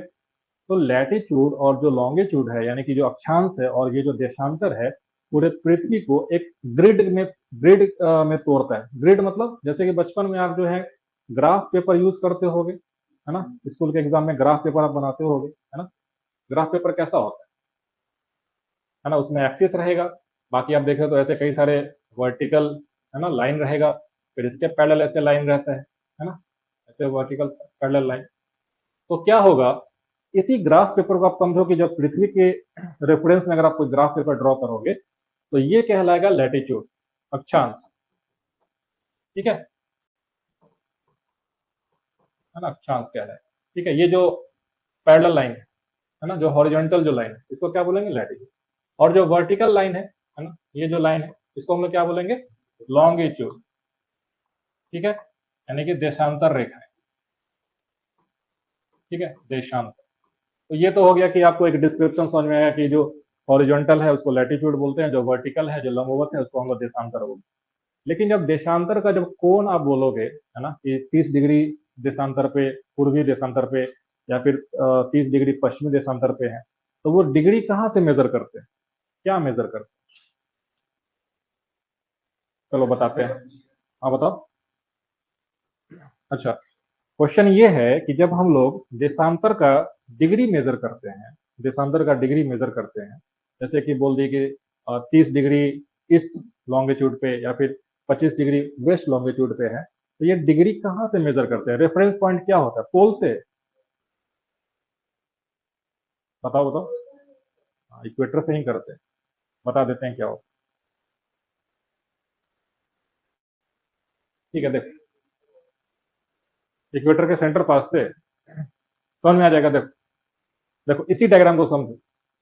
यहाँ पे ये है सो हमारा विषुवत रेखा है, इक्वेटर है, ठीक है, भूमध्य रेखा है ना, इक्वेटर, इक्वेटर है। ये पृथ्वी का केंद्र है, ठीक है, पृथ्वी का केंद्र है। अब हम क्या करते हैं, अच्छा एक बात बताओ, आपसे एक सवाल पूछा जाए, है ना, ये एक सर्कल है, एक वृत्त है। अगर आपसे हम ये पूछे कि इस वृत्त में है सो स्टार्टिंग पॉइंट क्या है, तो बताओ कौन सा स्टार्टिंग पॉइंट? कहीं से भी हो सकता है ना, कहीं से भी हो सकता है। तो पृथ्वी को जब हम लोग लॉन्गिट्यूड को डिफाइन कर रहे थे, तब भी ये समस्या आए। ठीक है, कि भाई हम लोग जो है इक्वेटर के अलोंग डिग्री को तो मेजर करना है, लेकिन रेफरेंस पॉइंट क्या होगा, आधार क्या होगा, कहाँ से स्टार्ट करें, कहाँ से स्टार्ट करें। तो वहीं पे कॉन्सेप्ट आया आपको प्राइम मेरिडियन का। ठीक है, समझ में आ गया। प्राइम मेरिडियन क्या है बेसिकली, है ना, कि सपोज यहाँ पे आपका जो है आपको ब्रिटेन है, उसका लंदन एरिया है, लंदन, ठीक है, लंदन में ग्रीनविच एक जो है वैध प्रयोगशाला है ना, वहां से जो पूरे वर्ल्ड के जो भी साइंटिफिक कम्युनिटी है, उसने इस चीज को एक्सेप्ट किया और माना, है ना, सभी लोग, सभी दल के जो लोग हैं बैठ करके इस चीज को निर्धारित किए कि जो ग्रीनविच के ऊपर से जो रेखा जाएगा ना, लंबवत रेखा, उसको हम लोग 0 डिग्री देशांतर कहेंगे। समझ में आ गया? ठीक है। तो ये जो पॉइंट है, इसी को ये और क्योंकि देशांतर क्या है, नॉर्थ पोल और साउथ पोल को भी कनेक्ट करता है ना, नॉर्थ पोल और साउथ पोल को कनेक्ट करता है। तो जो ब्रिटेन के लंदन के जो ग्रीनविच जो वेधशाला है, जो लेबोरेटरी है, वहां से जो रेखा पास करेगा उसको हम लोग कहेंगे 0 डिग्री लॉन्गिट्यूड। तो क्या हमें इक्वेटर पे एक रेफरेंस पॉइंट मिल गया? इक्वेटर पे रेफरेंस पॉइंट मिल गया। अब क्या होगा, इक्वेटर से पूरब की तरफ जा सकते हैं, है ना। अगर आप ज्योग्राफी में देखो, ये नॉर्थ है, ये साउथ है, तो ये पूरब होगा और ये पश्चिम होगा। कितना क्लियर है ना। ये आप याद रखो ज्योग्राफी में रेफरेंस के लिए कभी भी, है ना, नॉर्थ, उत्तर, दक्षिण, पूरब, पश्चिम। ठीक है, यहां तक क्लियर है। तो ये जो इक्वेटर का जो पॉइंट है, इससे हम लोग पूरब की तरफ जाएंगे, ईस्ट की तरफ जाएंगे, तो उसको क्या बोलेंगे? पूर्वी गोलार्ध। यानी कि ये जो प्राइम मेरिडियन है, जो कि 0 डिग्री का जो देशांतर है, क्या ये पृथ्वी को दो बराबर भागों में बांटा कि नहीं, है ना। जैसे कि ये हो गया ईस्टर्न हेमिस्फीयर, पूर्वी गोलार्ध, और ये हो जाएगा वेस्टर्न हेमिस्फीयर, पश्चिमी गोलार्ध। सेम जैसे कि इक्वेटर जो है सो दो बराबर भागों में बांटता है, ये होता है उत्तरी गोलार्ध, नॉर्दर्न हेमिस्फीयर, ये होता है दक्षिणी गोलार्ध, साउदर्न हेमिस्फीयर। सेम उसी तरीके से तो 0 डिग्री का होगा लॉन्गिट्यूड, देशांतर 0 डिग्री का, वो पृथ्वी को दो बराबर भागों में बांटेगा। अब देखो, है ना, अब ये चीज समझो, अब ये यहाँ पे हो, ये हो गया इक्वेटर, आप ऊपर से देख रहे हो, है ना। ठीक है, ये आपका जो है आंख है, ठीक है? ऐसा फिजिक्स में है सो डायग्राम ड्रॉ करते हैं, है ना, लेंस वेंस का जब डायग्राम बनाओगे, जब आप ऊपर से देखोगे तो जो अर्थ का जो इक्वेटर है वो ऐसा कुछ सर्कल है सो नजर आएगा कि नहीं? नजर आएगा। ये जो विषुवत रेखा है, ये पॉइंट ए है, ये पॉइंट ए है, इक्वेटर के ऊपर है सो कट कर रहा होगा, है ना। तो सपोज कि ये वाला पॉइंट है ए, ये पॉइंट ए है। आप इसको विजुअलाइज कर पा रहे हो कि नहीं? आप ऊपर से देखोगे तो क्या ये सर्कल है सो आपको ऐसा सर्कल दिखेगा कि नहीं? ये जो लाइन है वो आपको इक्वेटर पे ए पे कट कर रहा है, तो क्या ए पॉइंट आप यहाँ पे ड्रॉ कर सकते हो? ठीक है। अब देखो, एक एक सर्कल पे टोटल कितना डिग्री होता है? 360 डिग्री। तो अगर आप इसको एक एक डिग्री पे तोड़ के आगे बढ़ो, एक एक डिग्री से बढ़ते चलो, बढ़ते चलो, बढ़ते चलो, बढ़ते चलो, यहाँ पे पहुंचोगे तो क्या ये 180 डिग्री हो जाएगा?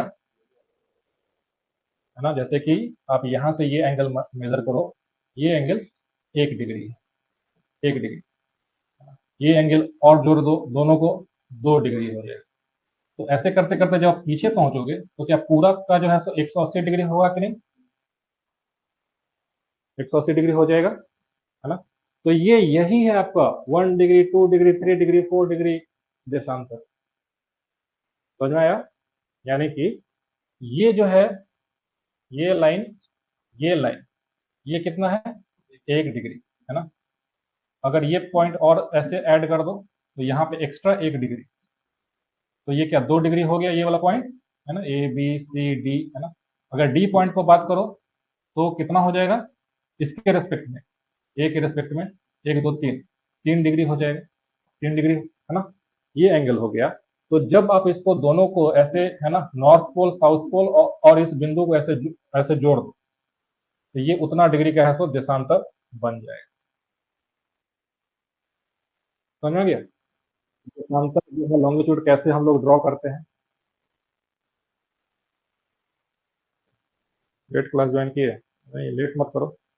ठीक है, तो ये समझ में आ गया ना कि जो देशांतर का जो जो भी बिंदु होगा वो क्या होता है, तो पृथ्वी के विषुवत रेखा पे, इक्वेटर पे, इक्वेटर के ऊपर में पृथ्वी के केंद्र से कितना कोण बनाएगा, उसी को उतना देशांतर कहेंगे। समझ में आ गया?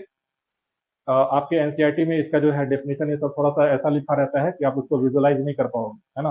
वो लगे कि क्या लिख दिया, रटने टाइप का है। लेकिन आई होप कि अगर आप ये चीज समझ गए हो तो वो डेफिनेशन भी आपको समझ में आ जाएगा, है ना। जब आप इक्वेटर के ऊपर चलोगे 360 डिग्री, तो आप उतने देशांतर को क्रॉस करोगे, है ना। और उन बिंदुओं को नॉर्थ पोल और साउथ पोल से जोड़ दो तो वो देशांतर रेखाएं हो जाएगा। ठीक है। अच्छा एक बात बताओ, ये जो 180 डिग्री है, 180 डिग्री है, ये पूरब की तरफ से भी 180 डिग्री पहुंचा जा सकता है और पश्चिम की तरफ से भी 180 डिग्री पहुंचा जा सकता है ना। तो अगर आपसे कभी पूछा जाए कि क्या 180 डिग्री ईस्ट और 180 डिग्री वेस्ट जो लॉन्गिट्यूड जो देशांतर है, क्या ये दोनों सेम है? तो सेम है, बिल्कुल सेम है। आप जो है या तो इधर से पीछे पहुंचो या फिर इधर से पीछे पहुंचो, है ना, वो उतना ही जो है सो, है ना, 180 डिग्री के ही उसके गैप पे पहुंचेगा। लेकिन फर्क क्या है देखो, ये जो है इसको क्या बोलते हैं? इंटरनेशनल डेट लाइन, है ना, अंतरराष्ट्रीय तिथि रेखा। क्यों ऐसा बोलते हैं?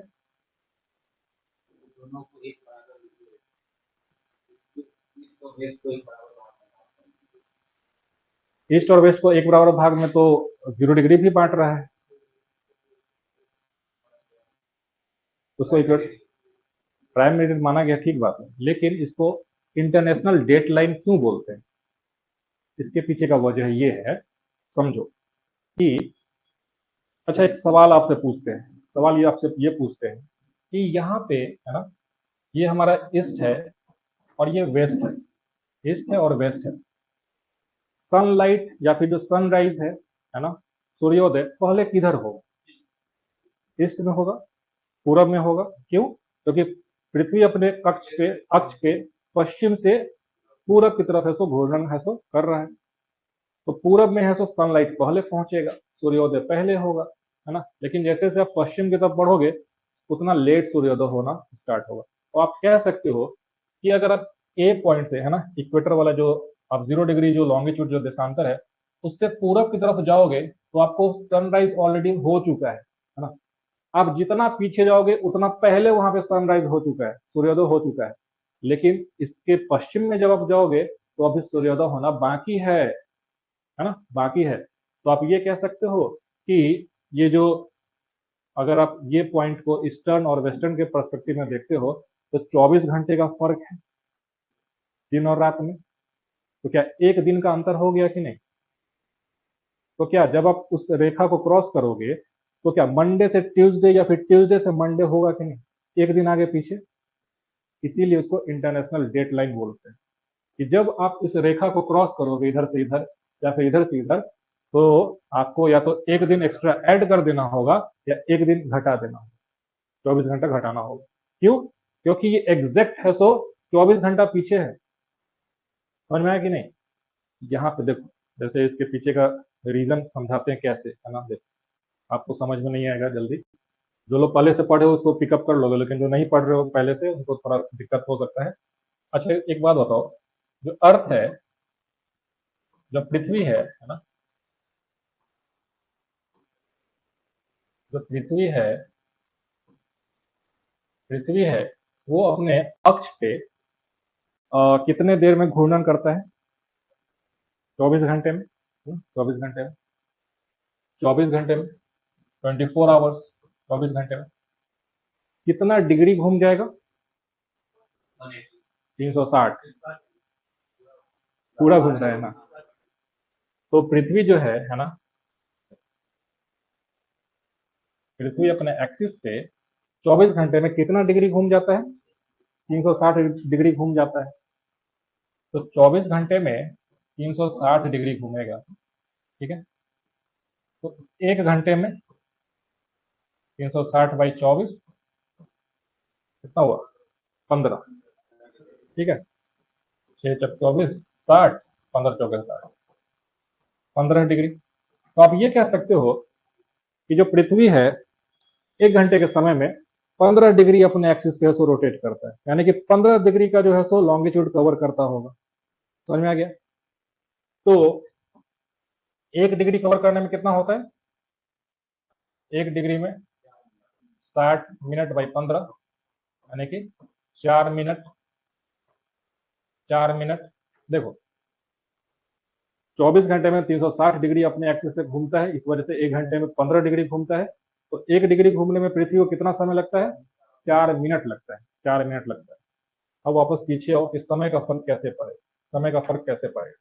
तो देखो, अब चूंकि पृथ्वी अपने एक्सिस पे पूरब सॉरी पश्चिम से पूरब की तरफ इसको घूम रहा है, पश्चिम से पूरब की तरफ घूम रहा है, तो सूर्योदय पहले यहाँ पे हुआ होगा, है ना। फिर थोड़ा और पश्चिम से पूरब अर्थ घूमा होगा, तो अब यहाँ पे सूर्योदय होगा। फिर थोड़ा और घूमेगा तो यहाँ पे सूर्योदय होगा। जैसे कि अभी देखो, हम अभी यहाँ पे कितना 9 बज रहा है ना। अभी यूएस क्या है, अमेरिका जो है वहां रात हो रहा होगा, क्योंकि वो हमसे बिल्कुल ऑलमोस्ट 180 डिग्री के पीछे है। तो वहां पे ऐसा नहीं कि अभी सनलाइट वहां पे होगा या फिर सूर्योदय हो चुका होगा, ऐसा नहीं। तो जैसे जैसे आप पूरब से पश्चिम की तरफ जाते हो, तो सनराइज का जो समय है वो लेट होता चला जाता है ना, लेट होता चला जाता है। तो यहाँ पे अगर 180 डिग्री अगर आप लैटिट्यूड का फर्क है, 0 से 180 डिग्री का लैटिट्यूड का फर्क है, तो दोनों के बीच में टाइम का कितना फर्क होगा, देखो 180 डिग्री। देखो 1 डिग्री पे 4 मिनट का फर्क है ना। तो 180 पे 180 इंटू 4 मिनट बाई 60 कर दो, बाई 60 अगर इसको आवर्स में घंटे में निकालना है, 6 तिया 18, 4 तिया 120 मिनट, 0 0 कट गया, हाँ सॉरी।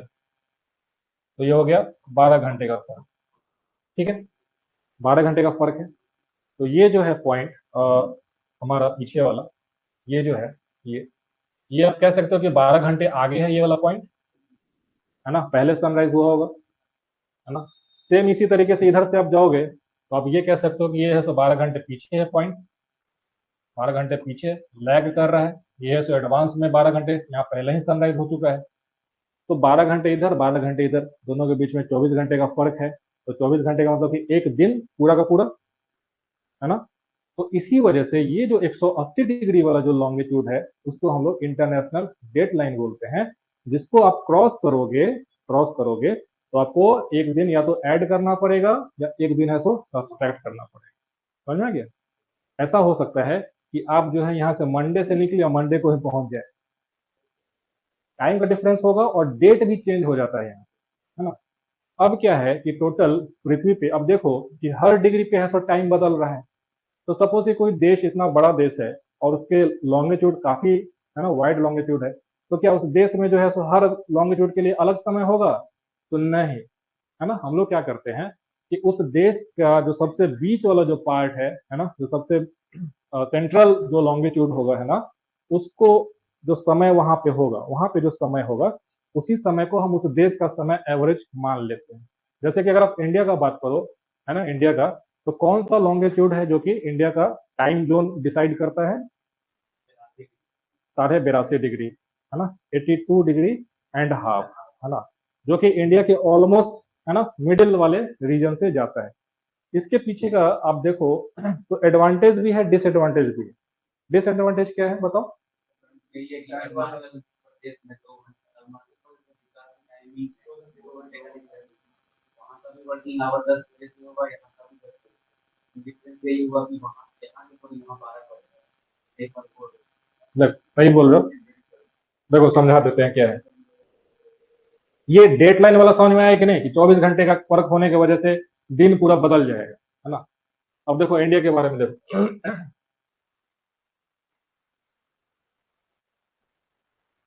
ये सब समझो, है ना।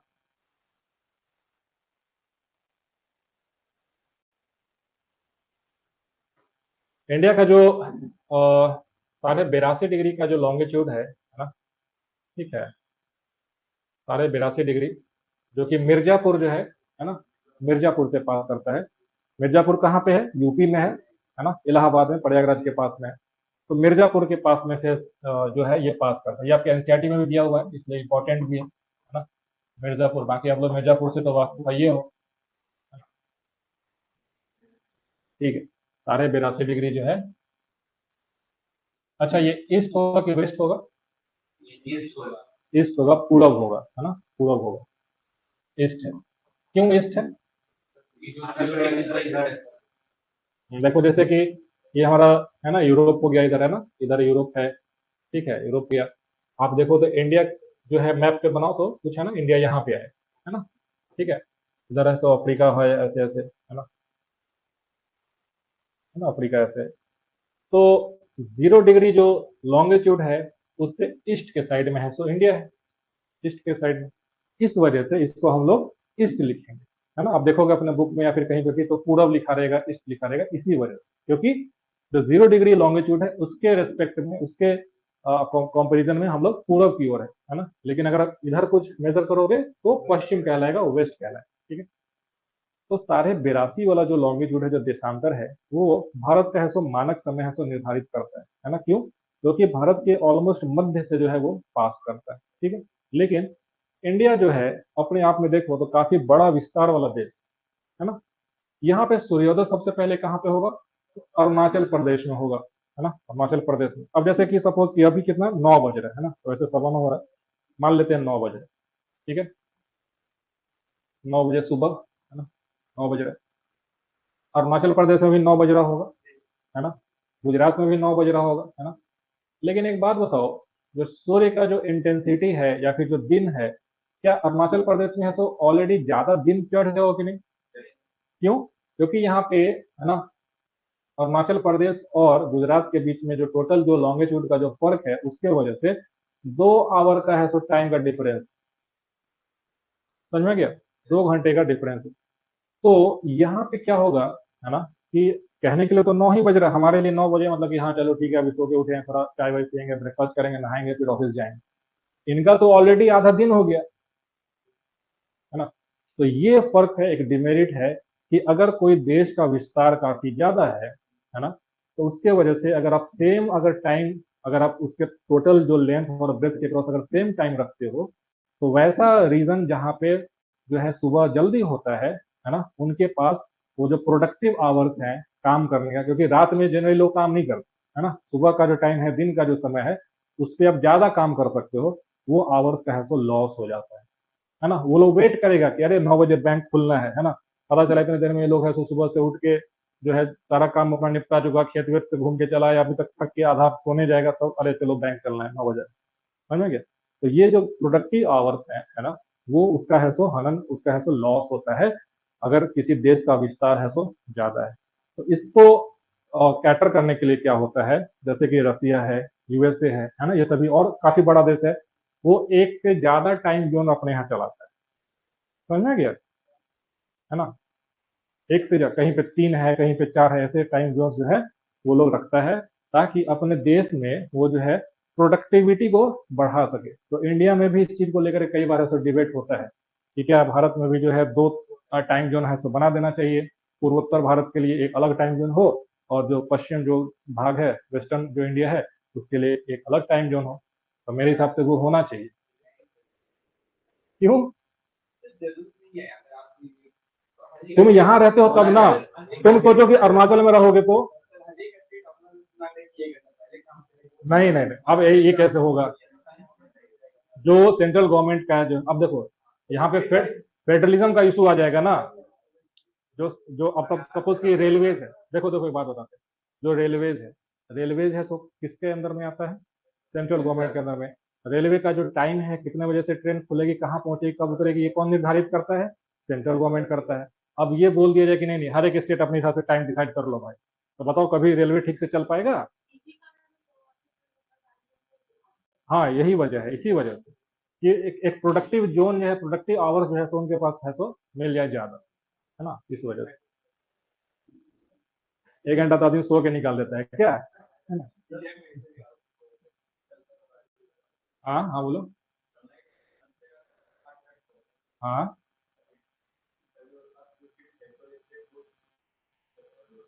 ठीक। क्या डाउट क्या है? देख, देखो ये सनलाइट ऐसे आ रहा है और अर्थ ऐसे अपने एक्सिस पे ऐसे घूम रहा है, तो जो पूरब साइड है उस पर पहले लाइट पड़ेगा ना, फिर पूरब घूमते घूमते जब पश्चिम वाला फेस सामने आएगा तो इधर सनलाइट पड़ेगा, और पूरब वाले साइड में अंधेरा आ गया, समझ रहे हो ना। तो जो पूरब साइड पहले आएगा उस पर सनलाइट पहले आएगा, फिर जैसे जैसे वो आगे बढ़ेगा, तो अर्थ अपने एक्सिस पे चूंकि 24 आवर्स में रोटेट करते रहता है, तो जो पूरब का जो एरिया है वहां पे आपको सनलाइट पहले पहुंचेगा, उसके कंपेरिजन में जो पश्चिम का एरिया होगा वो लेट पहुंचेगा, रोटेट की वजह से। रोटेशन अपने एक्सिस पे, है ना। जैसे लट्टू को सोचो कि लट्टू जो है यहाँ पे नचा दो, और यहाँ पे एक बल्ब आप उसके ऊपर लाइट टॉर्च से ऐसा कुछ दो, तो क्या लट्टू का जो सारा एरिया है क्या उसके पीछे एक साथ लाइट पड़ेगा? क्या नहीं ना। जो पीछे वाला एरिया है वो तो अंधेरा होगा, डार्क होगा, लेकिन जो फेस बिल्कुल सामने होगा उस पर सनलाइट आएगा। तो कौन सा फेस पे है तो पहले सनलाइट आएगा? तो जो पूरब का फेस होगा, पूरब का होगा, है ना। तो इसी वजह से ऐसा जो है आपको टाइम डिफरेंस है सो देखने को मिलता है, समझ में गया? नहीं, वो एवरेज है, वो एवरेज है, वो अर्थ के और सन के बीच में एवरेज डिस्टेंस कितना है?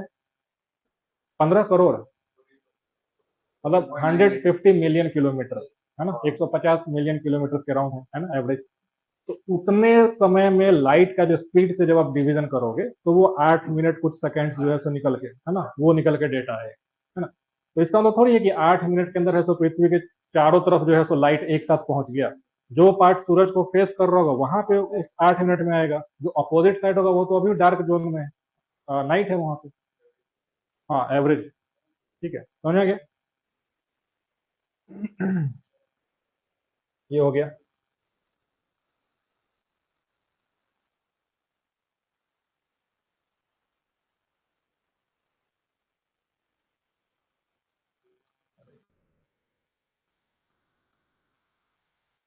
ठीक है, तो ये पॉइंट हमने आपको बताया कि किसी स्थान का अक्षांश है सो क्या सब जानकारी देता है। तो सबसे पहले है कि ये आप चाहो तो नोट कर सकते हो, भूमध्य रेखा के उत्तर या दक्षिण में स्थिति, है ना, पोजीशन नॉर्थ और साउथ ऑफ द इक्वेटर, है ना।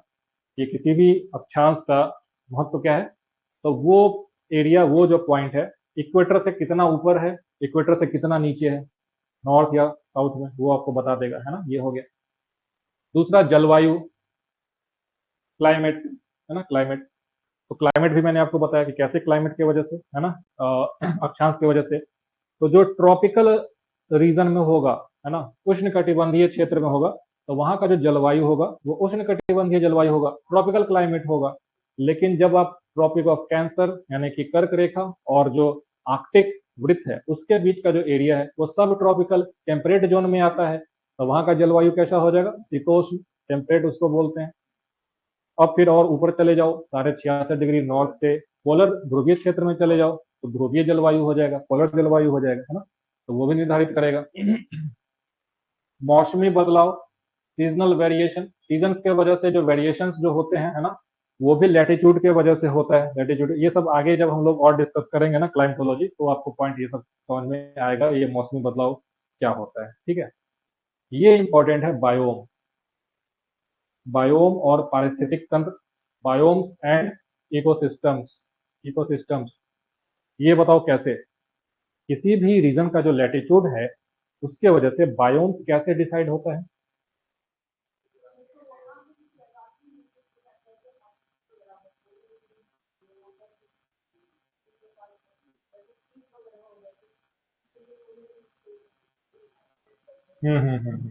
देखो, बायोम्स बेसिकली क्या होता है, बायोम्स, है ना, जैसे कि वर्षावन, ट्रॉपिकल रेन फॉरेस्ट, है ना, tropical rain forest, tropical rain forest, है ना, एक बायोम है ना।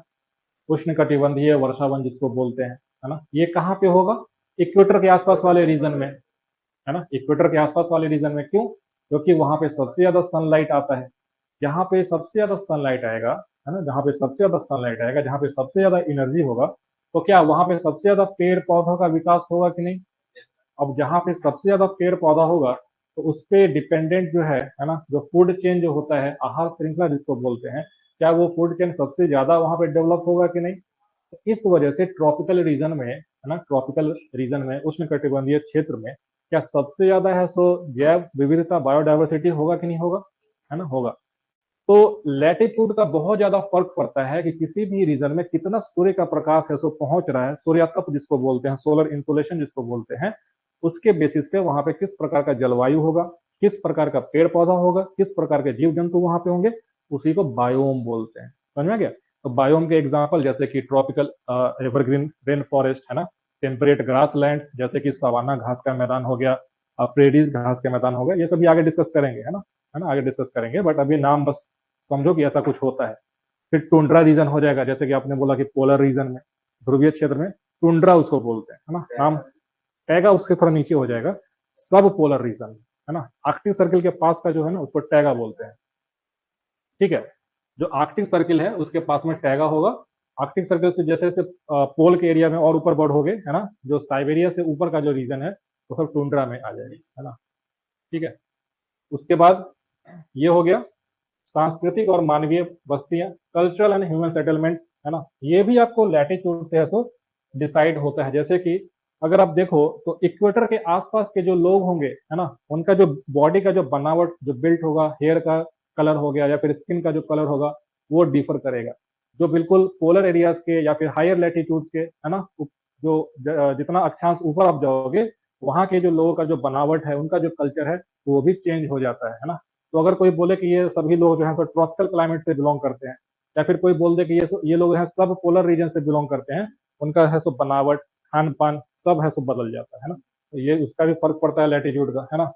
प्लस नेविगेशन, ये तो है ही। नेविगेशन मतलब कि आज के समय अगर आप देखो जीपीएस का जो यूज होता है ना, जीपीएस ग्लोबल पोजिशनिंग सिस्टम जो है, जो आपके मोबाइल में भी होता है, जैसे कि आप कहीं पे एग्जाम देने जाते हो तो उसका लोकेशन जीपीएस पे डाल देते हो, है ना, तो ऑटोमेटिक जो है रूट बता देता है।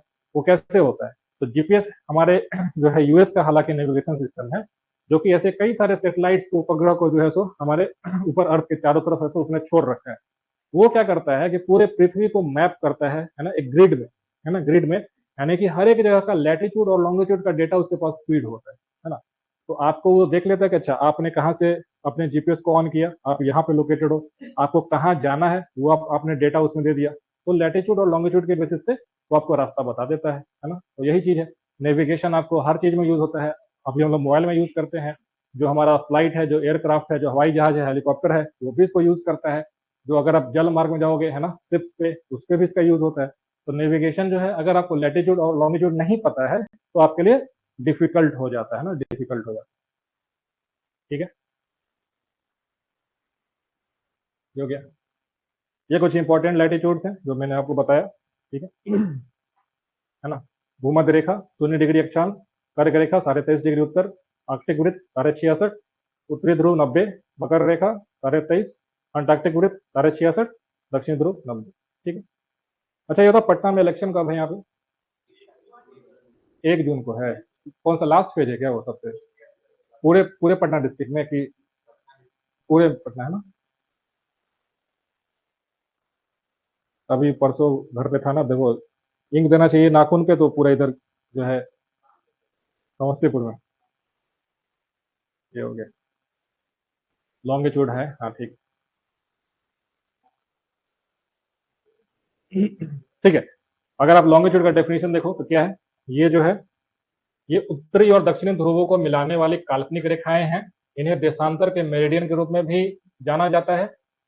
प्रधान मध्याह्न रेखा यानी कि प्राइम मेरिडियन, ठीक है, प्राइम मेरिडियन, यह 0 डिग्री देशांतर है। 0 डिग्री देशांतर है जिसे पूर्व या पश्चिम दिशाओं में अन्य देशांतरों को मापने के लिए संदर्भ रेखा के रूप में लिया गया है, ठीक है। संदर्भ रेखा का मतलब रेफरेंस लाइन, है ना, रेफरेंस लाइन।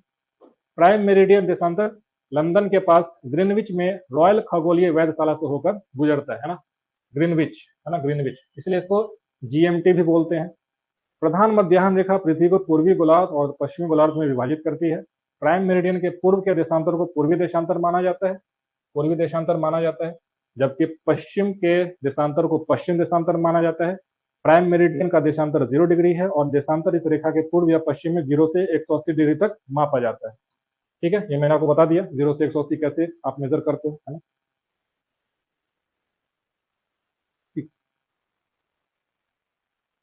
इसका एनसीईआरटी जो बुक है ना 6th वाला, वो आप पढ़ लेना, नहीं तो सीधा पीडीएफ डाउनलोड करके आप देखोगे ना, गूगल पे सर्च करोगे एनसीईआरटी 6 पीडीएफ ऐसे करके तो आ जाएगा, और उसमें ये अच्छे से एक्सप्लेन किया हुआ है चीजों को, तो आप पढ़ लेना वहां, ठीक है। हम्म, चलो देशांतर के बारे में और कुछ चीजें जो है देखते हैं। जो हमारा लॉन्गिट्यूड है, लॉन्गिट्यूड है, ठीक है, इसके बीच में, जैसे कि लैटिट्यूड के बीच में तो हमने देखा कि सब जगह दूरी है सो सेम है, क्या लॉन्गिट्यूड के बीच में भी दूरी सेम रहता है क्या? दूरी सेम नहीं रहेगा, सेम नहीं रहेगा ना। इक्वेटर पे मैक्सिमम होगा, पोल पे 0 हो जाएगा, समझ में गया। मेरा सवाल ये था कि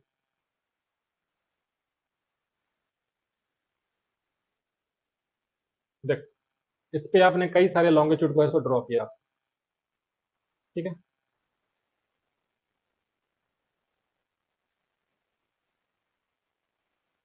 these are the different longitudes,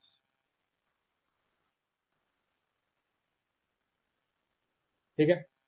अगर सपोज कि ये इक्वेटर है हमारा यहाँ पे, और ये वाला जो है सो प्राइम मेरिडियन है, 0 डिग्री लॉन्गिट्यूड है, 0 डिग्री लॉन्गिट्यूड है। सपोज कि ये 1 डिग्री, 2 डिग्री, 3 डिग्री है ना, पूर्व साइड में, ईस्ट साइड में।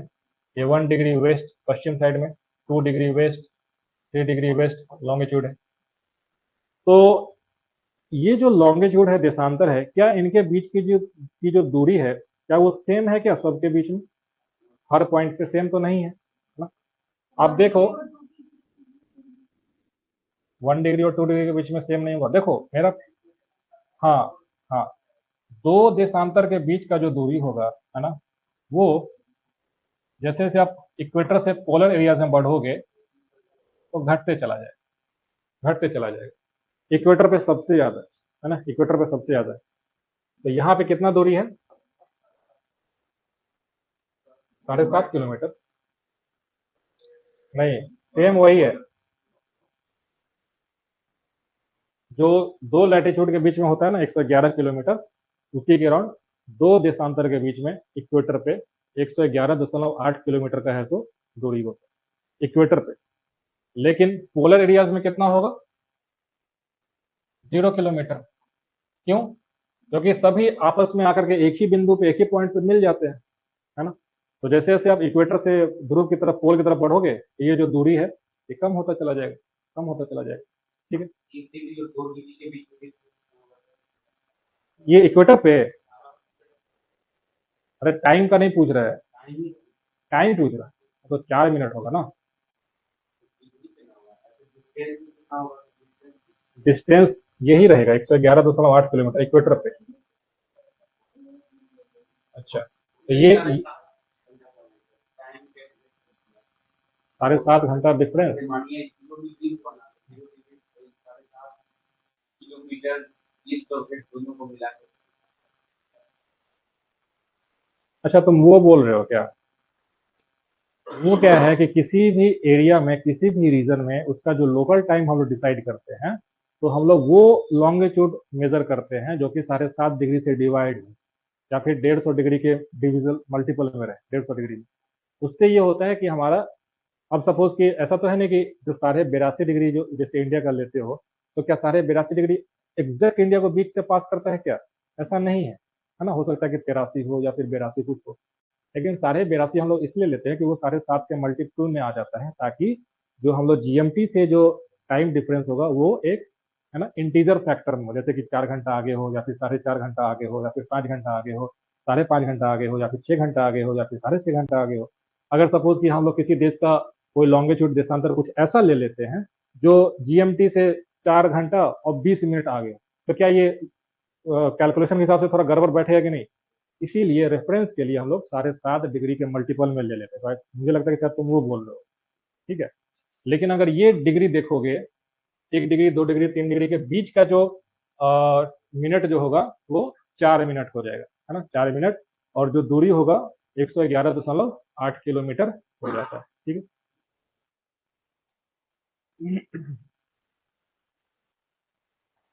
ठीक है। कहीं कहीं पे ये 40,000 पे कैलकुलेट करता है, कहीं पे 40,090 पे कैलकुलेट करता है। एनसीईआरटी में आई थिंक 111.8 किलोमीटर ऐसा दिया हुआ है, बट इसी के अराउंड रहेगा, ठीक है। Linear distance goes on decreasing as we move north or south away from the equator and becomes zero at the poles, है ना। यानी कि दो लॉन्गिट्यूड के बीच का जो लीनियर डिस्टेंस है वो मैक्सिमम कहाँ पे होता है? इक्वेटर पे होगा। और मिनिमम कहाँ पे होगा? पोल्स पे होगा, जीरो हो जाएगा वहां, ठीक है ना। जीएमटी, ग्रीनविच मीन टाइम, ये मैंने आपको बताया। जीएमटी बेसिकली क्या है ना। देखो, किसी भी एरिया में, किसी भी एरिया में हम लोग ये कैसे डिसाइड करते हैं कि अभी जो है सो 12 बज रहा है वहां पे? क्या डिग्रीज को?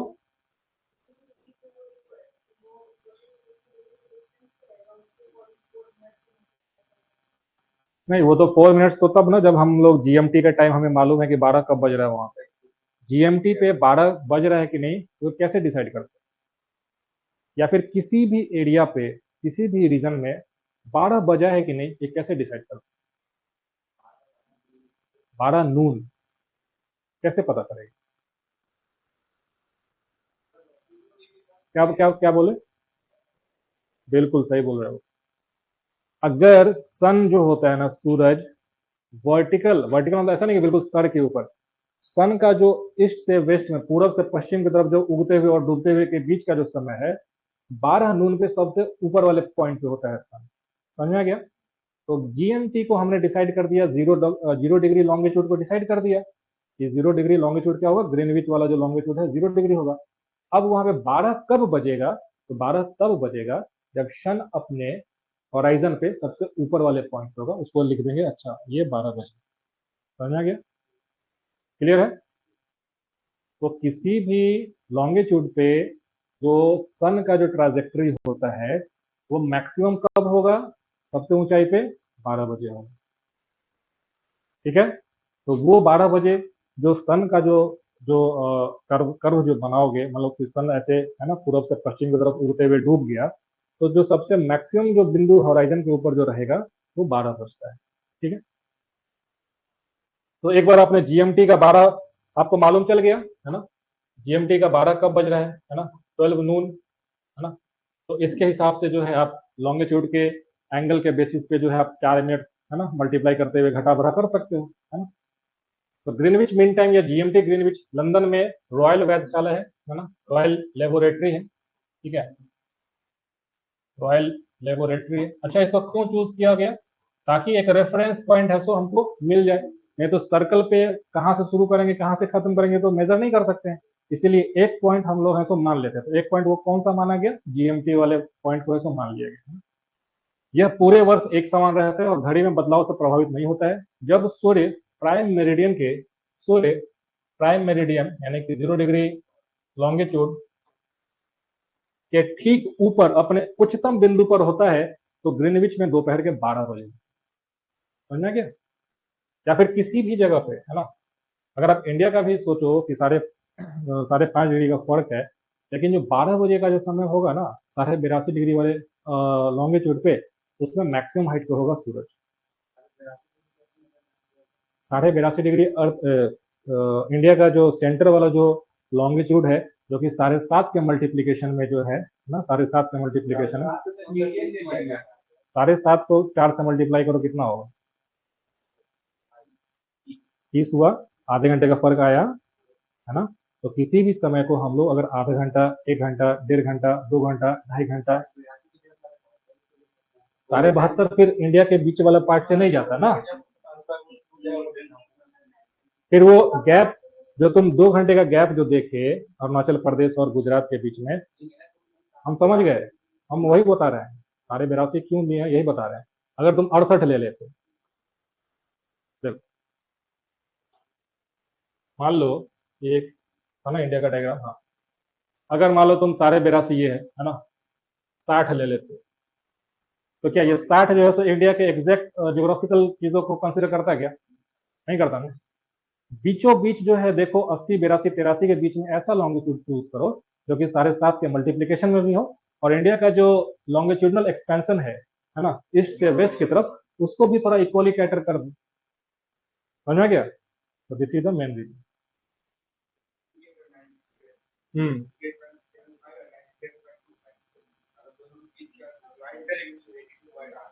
वो भी ठीक है, वो भी एक क्राइटेरिया है, लेकिन हम लोग 7.5 के मल्टीप्लीकेशन में देते हैं ताकि 30 डिग्री का गैप है सो टाइम का रहे जीएमटी के हिसाब से।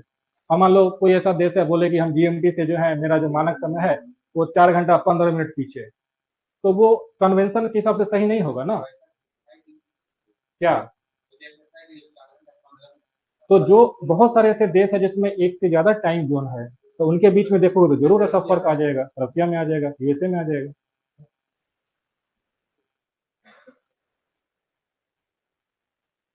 ठीक है। प्रत्येक 15 डिग्री देशांतर पे समय में 1 घंटे के अंतर का दर्शक, ये तो है 24 इंटू, ये तो बता ही दी है ना।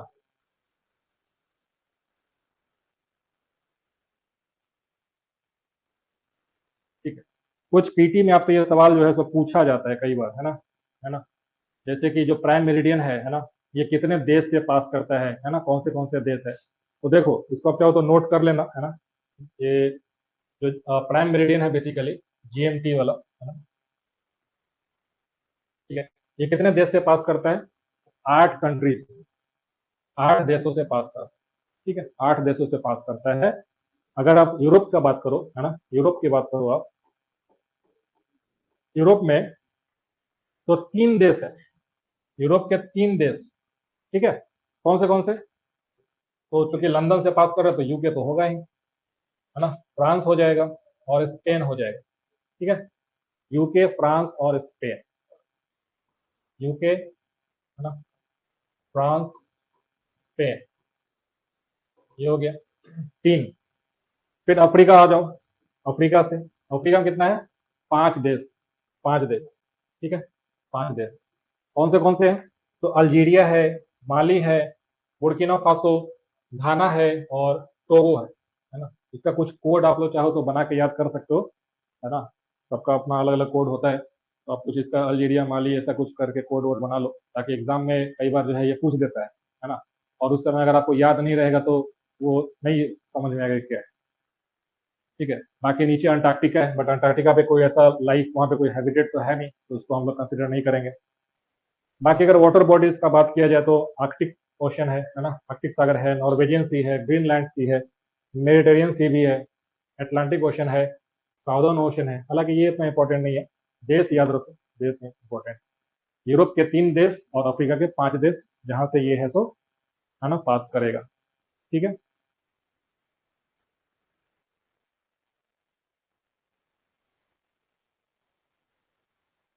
नोट कर लिए, चेंज कर दें?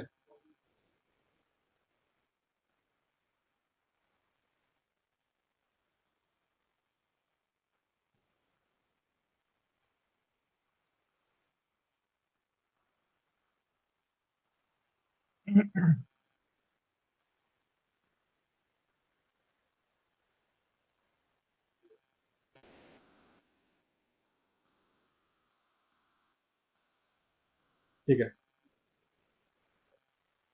ये है 0 डिग्री, है ना। यूके, यूके है, फ्रांस है, स्पेन है ना। बाकी इधर देखो, अल्जीरिया, माली, बुर्किना फासो, टोगो, घाना, 5 देश है। प्राइम मेरिडियन है, नीचे है सो अंटार्कटिका वाले रीजन में, ये हो गया। ठीक है, और ये हो जाएगा लॉन्गिट्यूड एंड टाइम, ये भी मैंने आपको बता दिया। ठीक है, पृथ्वी पश्चिम से पूर्व की ओर घूमती है और इसे एक चक्कर पूरा करने में 24 घंटे लगते हैं। इसका मतलब है कि 360 डिग्री घूमने में टोटल 24 आवर्स लगेगा। तो 1 घंटे में घूर्णन की डिग्री कितना होगा? 15 डिग्री हो जाएगा, यानी कि 4 मिनट में 1 डिग्री हो जाएगा। ठीक है, तो अगर हम किसी स्थान का देशांतर जानते हैं तो हम जीएमटी के संबंध में उस स्थान पर समय की गणना कर सकते हैं। यानी कि अगर हमें लॉन्गिट्यूड मालूम है तो हम लोग उसको 4 मिनट के हिसाब से मल्टीप्लाई करके वहां पे कितना स्टैंडर्ड टाइम होगा उसको मेजर कर सकते हैं, है ना। एग्जाम में कई बार इसके ऊपर ऐसा न्यूमेरिकल क्वेश्चन आपसे पूछ लेता है पीटी में, कि लिख देगा कि सपोज कि एक आदमी जो है वो यहाँ से चला और उस जगह पे पहुंचा, तो बताओ कि कितने समय का फर्क वहां पे आ जाएगा, और उसका देशांतर आपको जो है सो दे देगा क्वेश्चन में। तो कुछ नहीं, वही 4 मिनट वाला जो है एंगल लगा करके 1 डिग्री को कवर करने में 4 मिनट लगता है, तो उस हिसाब से मल्टीप्लाई कर लेना। लेकिन यहाँ पे एक कॉन्सेप्ट और आएगा कि आपको टाइम ऐड करना है कि सब्सट्रैक्ट करना है। हाँ, है ना। अब जैसे कि यहाँ पे एक एग्जांपल ऐसे सोचो, है ना, कि सपोज कि पर्सन ए है सो कहाँ पे है ना, लंदन में। ठीक है, पर्सन बी जो है सपोज कहाँ पे है, कोई ऐसे देश में है जो कि जहाँ पे 60 डिग्री लॉन्गिट्यूड पे, 60 डिग्री लॉन्गिट्यूड पे, है ना। यहाँ पे जो है सो 12 नून हो रहा है ना। सवाल को समझो, देखते कितना लोग इसको बना पाते हो। सवाल ये है कि कोई एक व्यक्ति ए लंदन में है और उस समय समय हो रहा है 12 बजे दोपहर में, है ना। पर्सन बी है, वो एक ऐसे देश में है जो 60 डिग्री लॉन्गिट्यूड पे, 60 डिग्री देशांतर पे है। तो बताओ कि इसमें समय क्या हो रहा होगा, टाइम क्या हो रहा होगा। ठीक है, हाँ सॉरी, ईस्ट। और भी 4 PM, 4 PM की 4 AM, 4 PM होगा, है ना। क्यों लोग आगे जो आगे आगे है, देखो इसके पीछे का रीजन है कि सबसे पहले तो देखो कि 1 डिग्री में कितना का फर्क आता है, 4 मिनट का, 4 मिनट का। तो 60 डिग्री में कितना का फर्क आएगा, 60 × 4, है ना, 240 मिनट, यानी कि 4 घंटा, 4 घंटा, है ना।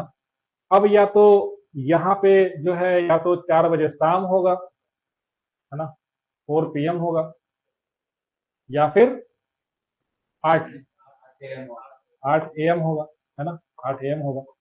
अब AM और PM कैसे डिसाइड करेंगे, तो ये ईस्ट है कि वेस्ट है, तो देखें कि ईस्ट है, यानी कि अच्छा यहाँ पे सूरज है तो पहले है, सो है ना, उग करके अब शाम की ओर है सो चला होगा, दैट मीन्स कि 4 PM होगा।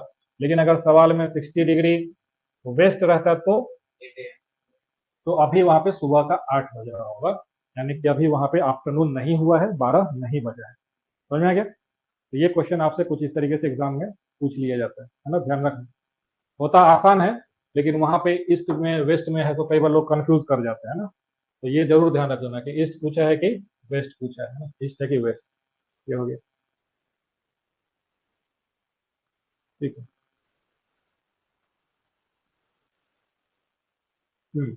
अंतर्राष्ट्रीय तिथि रेखा, ये भी मैंने आपको बता दिया। ये क्या है, अंतर्राष्ट्रीय तिथि रेखा दो लगातार कैलेंडर तिथियों के बीच में, है ना, दो कैलेंडर तिथि, कैलेंडर मतलब कि दिन, है ना, सोमवार, मंगलवार, बुधवार, बृहस्पतिवार, इसके बीच का है सो, है ना, वो गैप आपको बताएगा, है ना, है ना। ये बीच सीमांकन रेखा है ना, के रूप में कार्य करती है। 1884 में स्थापित अंतर्राष्ट्रीय तिथि रेखा मध्य प्रशांत महासागर, है ना। इंटरनेशनल डेट लाइन का आप कुछ लिख लो, ये कहाँ पे, कौन से लॉन्गिट्यूड पे है, 180 डिग्री ईस्ट बोलो चाहे वेस्ट बोलो, है ना, दोनों सेम ही है ना। लेकिन एक बात बताओ कि क्या इंटरनेशनल डेट लाइन जो है, क्या एग्जैक्ट सीधा है क्या, नहीं है, सीधा नहीं है। क्यों, हाँ, बीच में कुछ ऐसे देश हैं जिसका बाउंड्री है सो बीच में आ जाएगा, कुछ ऐसे आइलैंड कंट्रीज हैं, तो उसको है सो ऐसे टेढ़ा मेढ़ा है सो बनाया गया है। टोटल 8 जो है इसमें कर्व है ना, 8 बेंड है इसमें, है ना। जो इंटरनेशनल डेट लाइन है, ये ऑलमोस्ट 180 डिग्री वाला जो देशांतर है उसको फॉलो करता है। अगर कभी एग्जाम में सवाल पूछे कि जो इंटरनेशनल डेट लाइन अंतर्राष्ट्रीय तिथि रेखा है किस देशांतर को फॉलो करता है, तो आंसर हो जाएगा 180 डिग्री। ठीक है। दूसरा स्टेटमेंट रहे कि यह जो रेखा है ये बिल्कुल सीधी रेखा है, तो गलत हो जाएगा। ठीक है। जो इंटरनेशनल डेट लाइन है वो कुछ उस इस तरीके से है ना, है ना, कुछ इस तरीके से। तो क्या ये सीधा है क्या, नहीं है ना। लेकिन हाँ, अगर आप 180 डिग्री का लॉन्गिट्यूड फॉलो करोगे तो उसी के अराउंड कुछ ऐसे 180 डिग्री का लॉन्गिट्यूड। समझ में आ गया। यह 180 डिग्री देशांतर उत्तर दक्षिण रेखा का अनुसरण करती है। यह इंग्लैंड के ग्रीनविच में प्रधान मध्याह्न रेखा 0 डिग्री देशांतर रेखा से दुनिया भर में आधे रास्ते पर स्थित है, बिल्कुल, है ना। अगर आप जीएमटी का देखो, प्राइम मेरिडियन का देखो, उसके जस्ट पीछे है कि नहीं, है ना, जस्ट पीछे 180 डिग्री पे, है ना। यह वह सीमा है जहां से प्रत्येक कैलेंडर दिन शुरू होता है, और इसे सीमांकन रेखा के रूप में भी जाना जाता है, क्योंकि यह दो कैलेंडर तिथियों को अलग करती है। जब आप पूर्व की ओर से यात्रा करते हुए तिथि रेखा को पार करते हैं तो आप एक दिन घटाते हैं, एक दिन घटाते हैं। यानी कि सपोज देखो, है ना, ये हो गया, ये इंटरनेशनल डेट लाइन हो गया, है ना, इंटरनेशनल डेट लाइन है। अच्छा ये बात बताओ, यहाँ पे एक सवाल आपसे पूछते हैं, है ना, थोड़ा लॉजिकल क्वेश्चन है, ए और बी, ये है सो इंटरनेशनल डेट लाइन है, 180 डिग्री लॉन्गिट्यूड आप मान लो इसको, है ना। तो इसमें से आपको बताना है कि पूर्व कौन सा है, ए कि बी।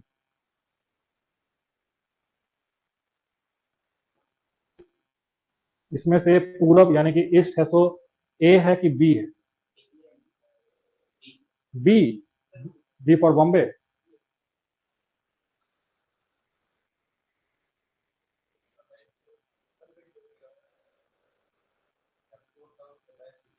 नॉर्थ साउथ, नॉर्थ ये रहा ना, नॉर्थ ये है, नॉर्थ तो है ही, साउथ ये रहा। ईस्ट है सो बी होगा, और वेस्ट है सो ए होगा। नहीं, यही तो लोचा है ना। आप ईस्ट वेस्ट कहां से कैलकुलेट कर रहे थे? 0 डिग्री से। तो अपोजिट चले गए ना पीछे, तो ये ईस्टर्न हेमिस्फीयर है ना जी, तो ये वेस्टर्न हेमिस्फीयर है ना। नहीं समझे? रुको,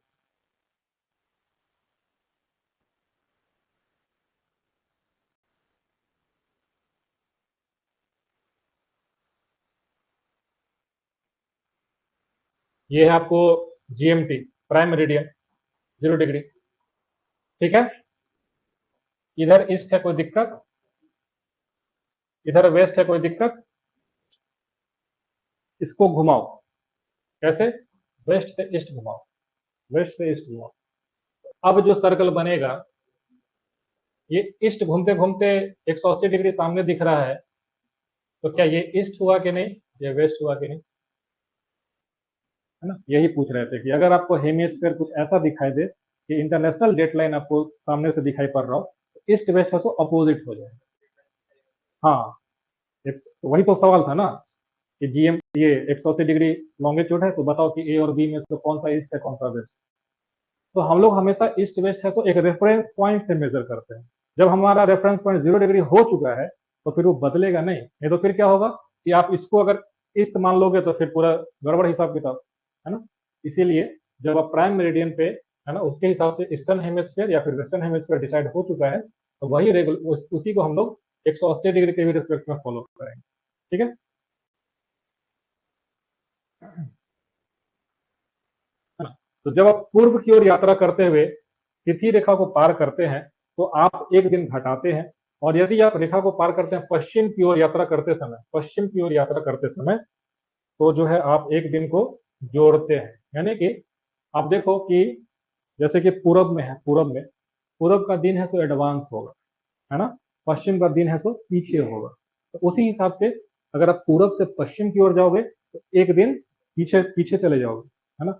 और अगर पश्चिम से पूरब में जाओगे डेट लाइन को क्रॉस करके, एक दिन आगे चले जाओगे, यानी कि मंगलवार था तो वहां बुधवार हो जाएगा। तो इसी को कहते हैं कि एक दिन बीच में गायब हो जाना, है ना, एक दिन का खो जाना, है ना।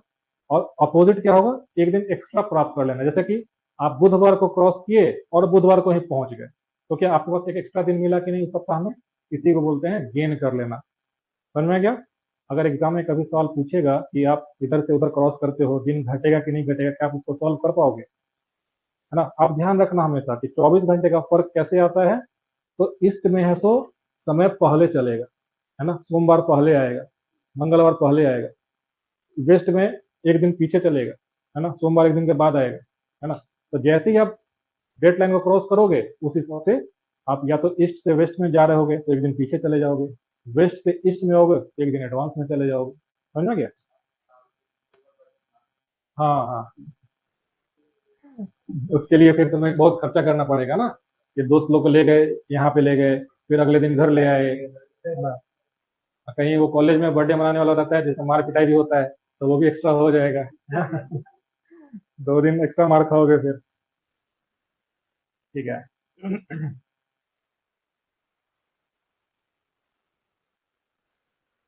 देखो, ये एक एग्जांपल है, यहाँ पे 2 पॉइंट आपको दिखाते हैं। ये हो गया इंटरनेशनल डेट लाइन। ठीक है, देखो जिग जैग है ना, जिग जैग है। ठीक है, जिग जैग है इंटरनेशनल डेट लाइन। इसको कल कर दे क्या? आज के लिए ज्यादा हो गया है ना, चलो कल कर देते हैं। बाकी ये करके फिर अर्थ का जो इंटीरियर है ना, उसको भी हम डिस्कस कर लेंगे। मेरा आप लोगों से यही है अपील कि इस क्लास के बाद आपको जब भी अभी टाइम मिले, है ना, तो जाकर के, है ना, 6th क्लास का एनसीईआरटी जो है ना, एनसीईआरटी, उसको आप पढ़ लीजिएगा। ठीक है, अगर आपके पास बुक है तो बहुत अच्छी बात है, अगर बुक नहीं है तो क्या करना है, खरीद लो तो तब तो बहुत बढ़िया बात है। नहीं तो एनसीईआरटी का पीडीएफ फ्रीली अवेलेबल है ना, गूगल कर लेना, है ना। चैप्टर का नाम बता देते हैं, है ना। चैप्टर का नाम है लैटिट्यूड, लॉन्गिट्यूड एंड टाइम। ठीक है, ये सीधा गूगल पे कर लेना, एनसीईआरटी पीडीएफ डाउनलोड करके, ऑप्शन आ जाएगा, हिंदी में भी है, इंग्लिश में भी है, जो भी आपका मीडियम हो उस हिसाब से एनसीईआरटी डाउनलोड कर लेना, है ना। उसको पढ़ के ना, कल पूछेंगे, है ना, ताकि आपको भी कुछ डाउट हो तो आप कल पूछ लेना। ठीक है, बाकी आगे इसको कल जो भी बचा है 2-3 स्लाइड उसको डिस्कस करके फिर अर्थ के इंटीरियर पे हम लोग चल लेंगे। ठीक है, चलो मिलते हैं फिर नेक्स्ट क्लास में।